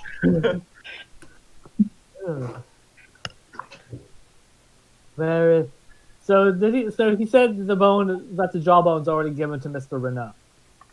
Yeah, he goes, yeah, all right. I mean, I broke into my brother's place. I dumbass thing to take my biometrics out of the server or whatever, and I was able to get in there, but deleted the camera. I got them the bone. Then wait, and he kind of squints at you, Keiko, and he's like, "But you're one of the kids that was with my niece." No, you fire. I've been dead Fire for bad. years. Yeah, he doesn't go fire bad, but he's like, I got the job on last night. I gave it to Mr. Renault, but they want the rest of it. I was going to go look for it. I don't know exactly where it is. They just told me it was over. They were hiding it on the edge of the forest on the tar pits. And he's telling the truth. Entered our woods again. All right. Yeah, I'm not coming back here. A fucking bear tried to eat me, and then a gargoyle? Oh. Did you drop me on my head or something? Yeah, Kaiko gives Celia and Zoe to go ahead and knock him out. You know how to do that. How to do that? I guess I could just Punch him a lot. Slap him. Zoe snakes around and kind of constricts him a bit until he passes out. Oh god. Choke him. Choke him. He says daddy when he's Oh no! Jeez, God. What the I'm just fuck, gonna guys? say that he passes out very quickly without saying anything, revealing any of his deep secrets or anything. Okay, so when he wakes They're up, not opening. okay, when he wakes up, you'll think he had a bad dream. Let's just Good to see. let's just Crandall- lay him in front of the ranger station. Says we found a body on the trail that almost got mauled by a bear. Grandel's going to bend over and check him to see if he's actually been hurt by any of this. He's just knocked out. He kind of doesn't look happy with this. I didn't know what else to do. I don't like him Caesar, but I don't want people to die. Could have just taken him in the air and he'd pass out. Can you do that? Bit late now. It was an open offer because I don't have the strength to do it. Either way, when he wakes up, you'll think he just had a bad dream. We're a good one, depending on what kind of man he to is. the ranger station and said that we found him on the trail after getting attacked by a bear. I mean, it's not wrong.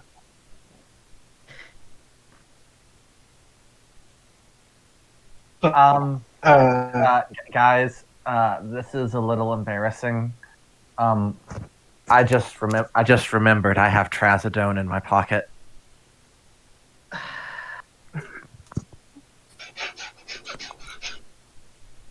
You can leave. Celia. Celia just carries around sedatives. You guys. Okay, Hal we takes, really. Hal takes Kaiko's phone real quick and goes, Celia, Yeah, why? for my anxiety. Okay, that's fair. I was Okay. a little worried at first. Imagine the group in Young Frankenstein. Sedative! Give him a sedative! Say, guys. I think next time we try to hold something ransom or do something like this, we need to practice this shit. Like, this was just messy. Next time we gotta kidnap this guy differently. You know, let's do some practice rounds on this guy. Let's kidnap him several times. We didn't kidnap Yes. the guy to save his life first. All right, so let's just drop him off at the ranger station and say we found him unconscious after a bear attack. I don't think he had a nightmare.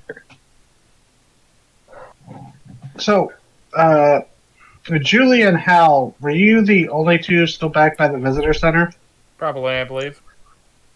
from the sounds of it. Yes. Okay. I think so, yeah. Okay. So you're just kind of milling about, probably kind of an awkward conversation, I'm sure.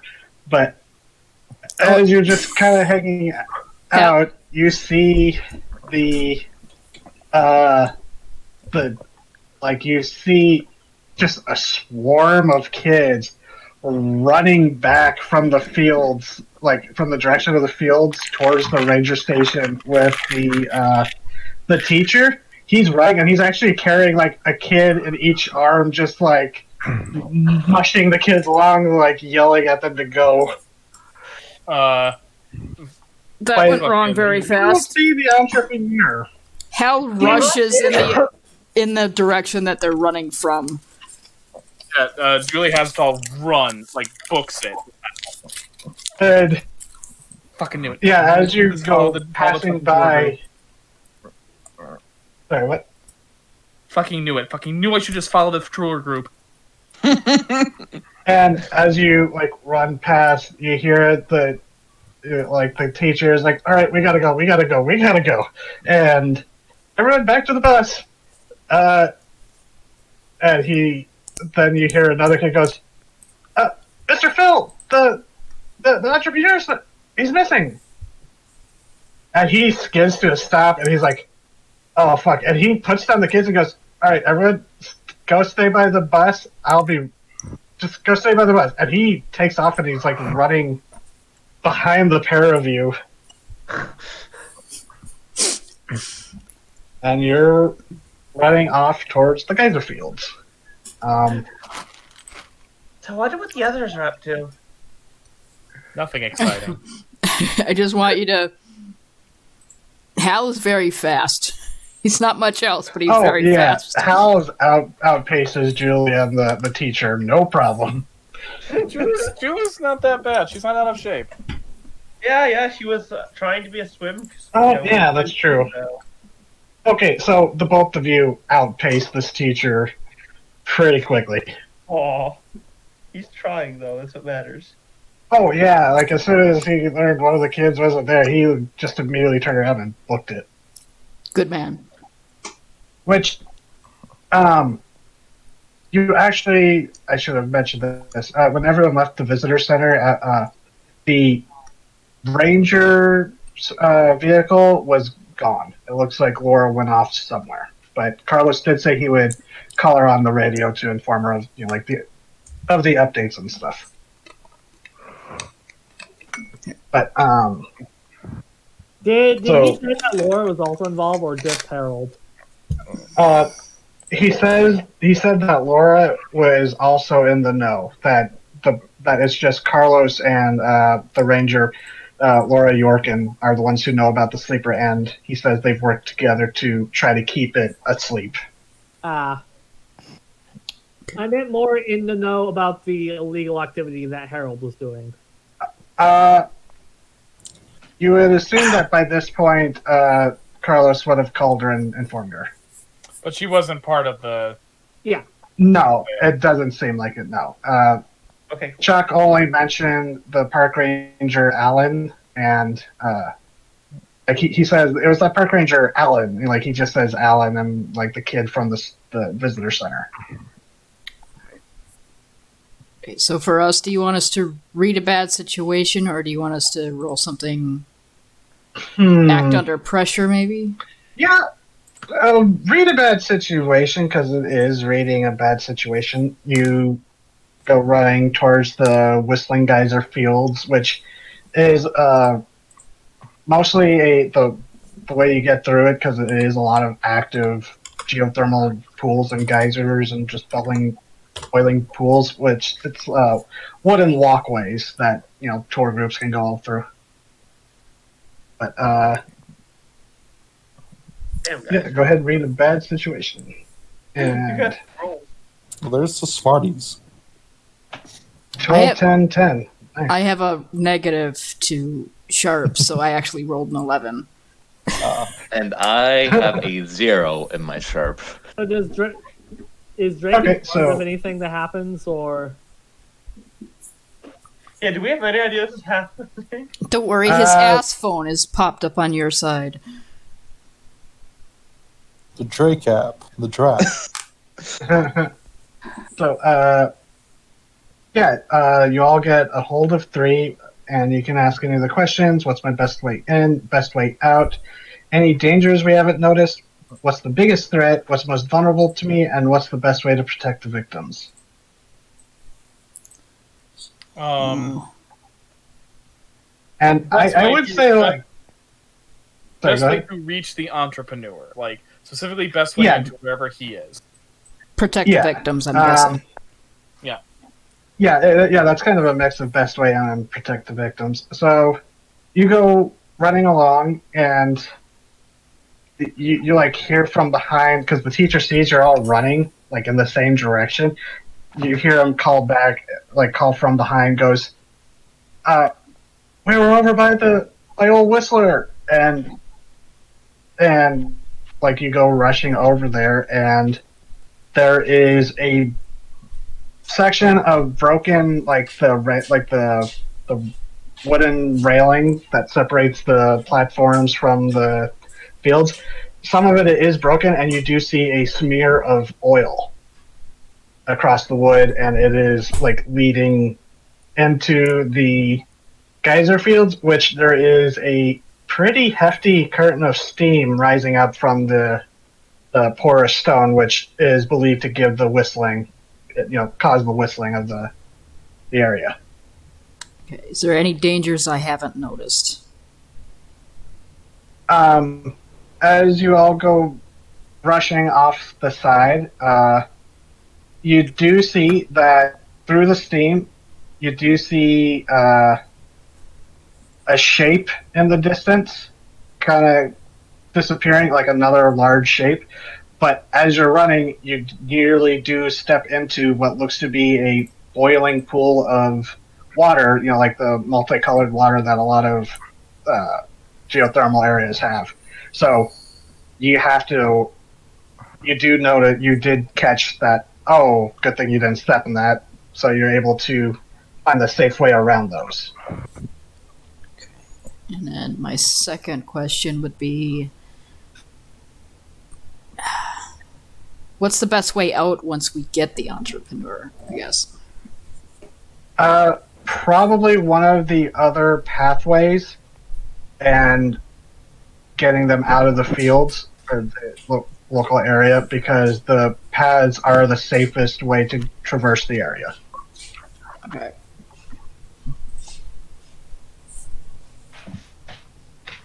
And there's, not having to trip over rocks and stuff. It's just a straight, flat surface. Right. So, you do see what seems to be a large figure disappearing further into the steam, which beforehand, like, you'd seen the geyser fields from a distance, and there was steam, like a few steam like coming up from a few spots, but now it just seems like a blanket of steam is just rising up from the field. Then it's obscuring the area. Is there like a high spot that we can get above the steam? There is a couple of like the like mineral towers that build up as the water bubbles up over time, but you do find one where it's not like actively boiling over, so you are able to climb. You would be able to climb up it and perhaps see over the steam. Did Julie do that? I make my big entrance. I rolled a 13. On the big entrance, when you make a showy entrance into a dangerous situation, roll plus cool. On 10 plus, everyone stops to watch and listen to you until you finish your opening speech. Ooh. So, are you trying to draw the entities? I get to this high spot to try and see the creatures, and when I do, I open my speech with, "Hey, dickheads!" And you yell "dickheads," and you see not the same shape as last night, but you see a black tar limb lift up, almost telescoping out of the steam. Kind of like, at first you're like, oh shit, is that a giraffe now? But then you just see the rest of its body stand up, kind of like the rest of the body following the head. And you see a large, vaguely humanoid, but kind of leaning forward and almost possibly walking on its knuckles creature, like, and it's staring at you. And you see tucked under its arm the unconscious form of a child. Not covered in tar, but just kind of cradled in its arm. But Yeah, they're not big moving. pile of Earth's jizz. God damn it. Earth's is.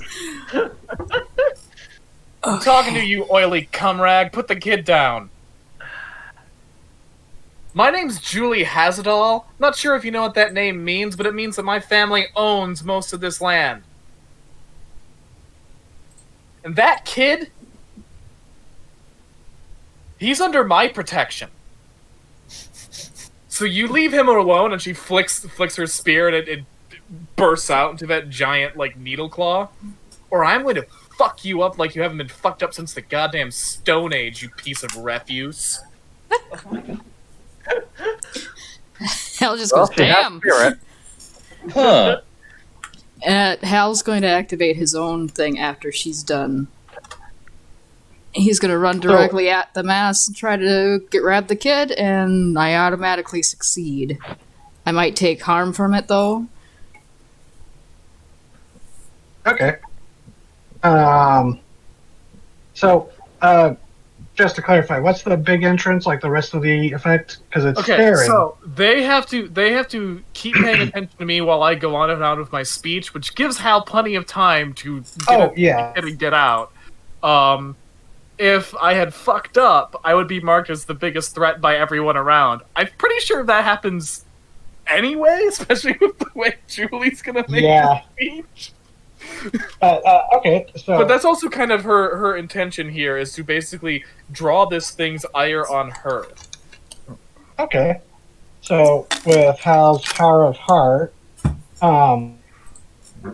as you're yelling at this thing, it's staring back, and as before, you see it's got, like, a skull suspended, but it's not it's not the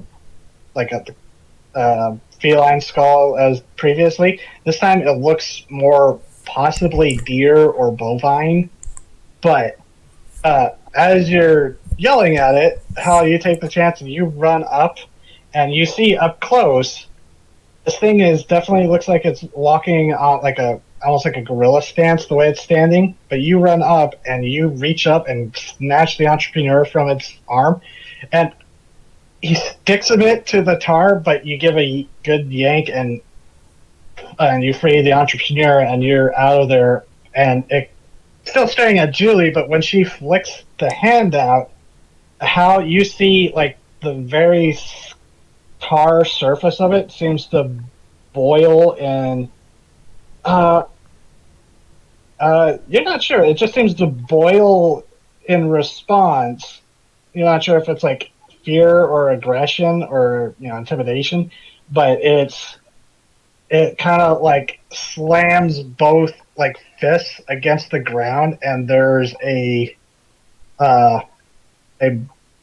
approximation of a roar, but it's again like this gurgling, furious bubbling before it turns and starts loping off into the steam again. Like away from us? Seemingly running away, yeah, and heading north. It almost didn't seem to even notice you took the entrepreneur from it. Okay. I'm going to check over the entrepreneur. Is he actually hurt, or has he just been scared unconscious? You grab him and you run off, and when you check him, you actually see that he's actually clutching to you wide-eyed, and he goes, "Oh, I've learned to play dead." Oh No, he has been kidnapped Fantastic. a lot. You are the smartest little bastard I've ever met. Are you all right? Are you hurt? TJ, I'll let you control him since you have a better grip of him. He was not hurt. What happened to him? He got snatched and he played dead, but not hurt. He just happened to be the one closest to the railing when it burst through the... It was kind of uncomfortably sticky and warm, but I'm... This is the second goddamn time I've had to snatch you from a monster. Yeah, this is fucking. Did you count how many swear words Julie said during that big speech? All of them. She said all of them. Yeah, but like how many? Like how many times? Has It's like to- a thing. Depends. Does jizz count as a swear word? Oh yeah, you I mean, have I'm that swear 10. jar, don't you? Yeah, I'm like 12, so like yeah. 1, 2, 3, 4, 5, 6, 7, 9, 10. Let's just say 11. Yeah, that sounds about right. Also about here, this time. and he gives you 10. He gives the kid $10 because he also swears. And it's about this time that the teacher like runs up and he's just like panting out of breath. Like he's an elementary school teacher. He's not, the most he has to run after is kids around the playground when they're like up to no good. He's not used to this, and he catches up. He's like, "Oh god, did you get him? I got him. Good hustle. So And he just kind of like collapses, leaning against the railing, like, "Oh god." His brother's got it. Hal puts the entrepreneur down and goes, "Yeah, I'm gonna do something ill-advised and dumb. You should probably go with your teacher." And he starts to run after the monster into the fucking fog.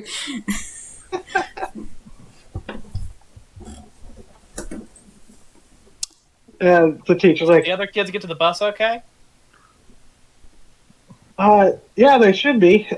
Yeah, let's get back with the rest of the class.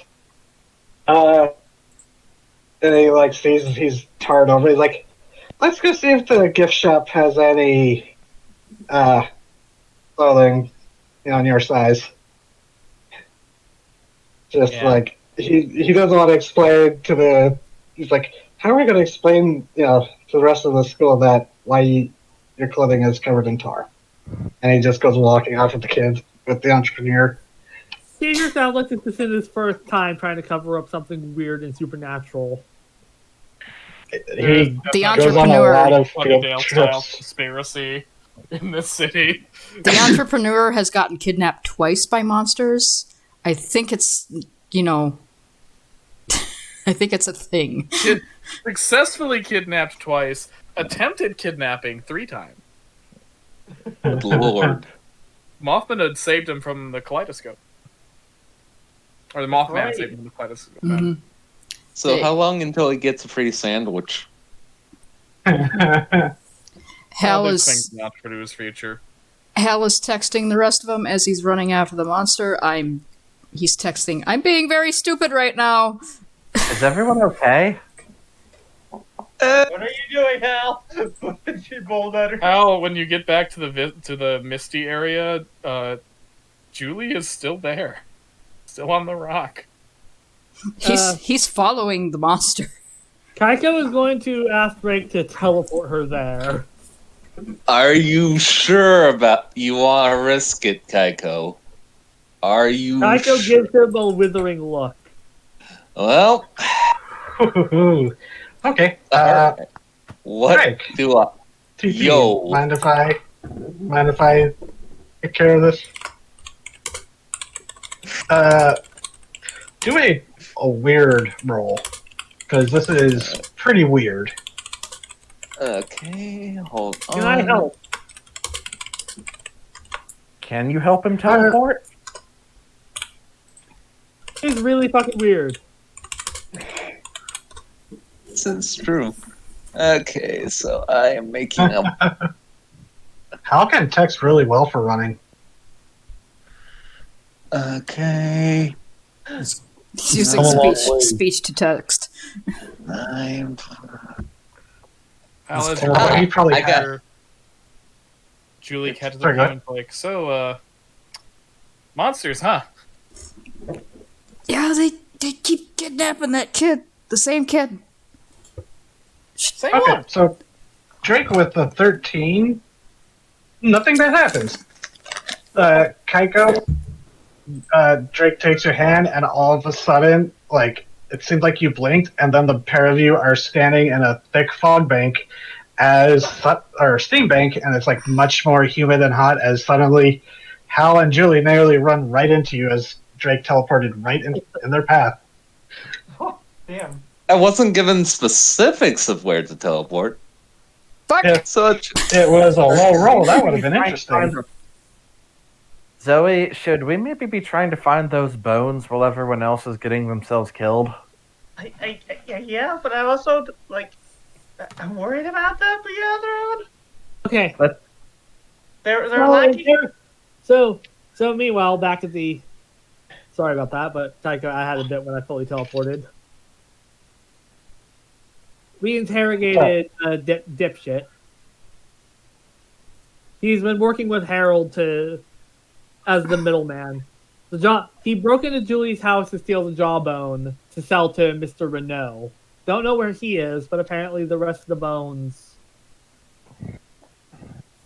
are somewhere where the other park ranger is. Okay, okay, Hal texts to Kaiko, or not Kaiko, Celia and Zoe. Should probably find those bones. Yeah, let's do that. Yeah, Randall, Yeah. we need to look for the lost bones. Did he say anything about where exactly they were? Edge of the forest. He said, yeah, the forest touching near, like, where the forest turns into the petrified tar marsh. All right, they're located where the forest meets the petrified tar Oh, marsh. we were there for that part. It's actually a good distance further north in the direction that Chuck was going. He just got interrupted very on by a bear he spooked and fired blindly at, scaring the shit out of the bear. Was the monster heading back towards the tar forest? Yes, it was going towards the All right. marsh. It was heading north. All right, so it's along the tar forest. So let's wait up for the others, and then all go together.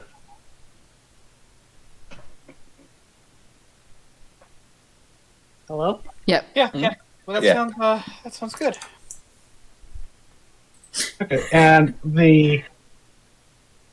it's like you'd notice this as you were running. When the monster ran off, the steam seemed to lessen and actually cleared off with like the breeze. So it's not like obscured anymore, but you don't see the pseudopod anymore. Some weird Attack on Titan shit going with this thing.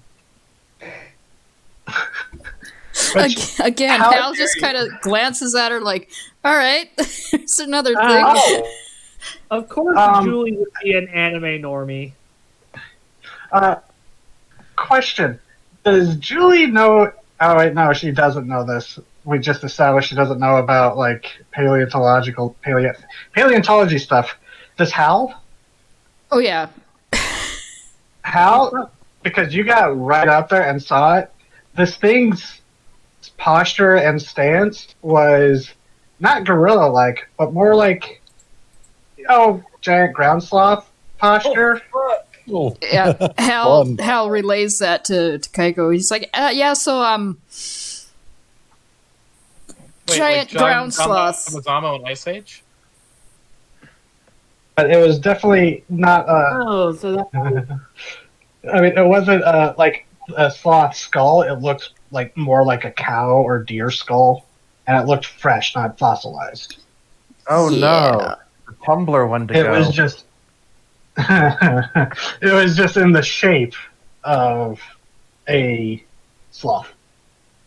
Whatever bones it's grabbing things to make it look like it's going to kick somebody's ass. Mixing and matching need its to own find- Zooble, I guess. you know, And- How, now that you think about it, in the dark of the night, it was kind of hard to tell. But yeah, the thing kind of is having like a large cat or perhaps Smilodon body stance. It had a saber-toothed cat skull. It's ready to rip somebody apart. So, find bones before I have to hit this thing with that goddamn axe. I don't know if that's gonna go very well. I mean, I'll be honest. When I saw the entrepreneur in that thing's hands, I was ready to just claw its fucking eyes out. Yeah, Wait, does it even have eyes? So Like we I should said, do one done with it. this isn't the first time I've rescued that kid from a monster, and we should probably get him a tracking device of some sort. But I don't think slamming my axe into a tar monster is going to go quite as well as it did with a Sasquatch. Mm-hmm. And I'd rather not use my thing in a non-bewitched melody, especially so far outside of melody. And I don't want to get gunked up. So our best bet is to find those bones. So we should probably just keep it busy? Question mark. Well, we look So- for the bones. So I'll be right back. I have to use the bathroom. Okay, let's see. Celia, Grendel, and Zoe, and General. Can't forget him. You're just you're hanging out where you were interrogated, Chuck, and you're off in the woods, and it's not that far off from like the cabins are. Like Julie's not the only rich person cabin that's out there. There's like a whole cluster of them. Uh-huh. They're all spread out, but you hear what sounds like gunfire again, but this time like a heavier caliber, like almost like rifle or shotgun shots that you're not, unless you like, I don't know if anyone has like experience with guns, so it's like you hear this really loud series of gunfire, and like it pauses and then goes again, pauses, and then again a little more prolonged, and it almost sounds like there's a gun, like a war zone going off, and it's coming from further north.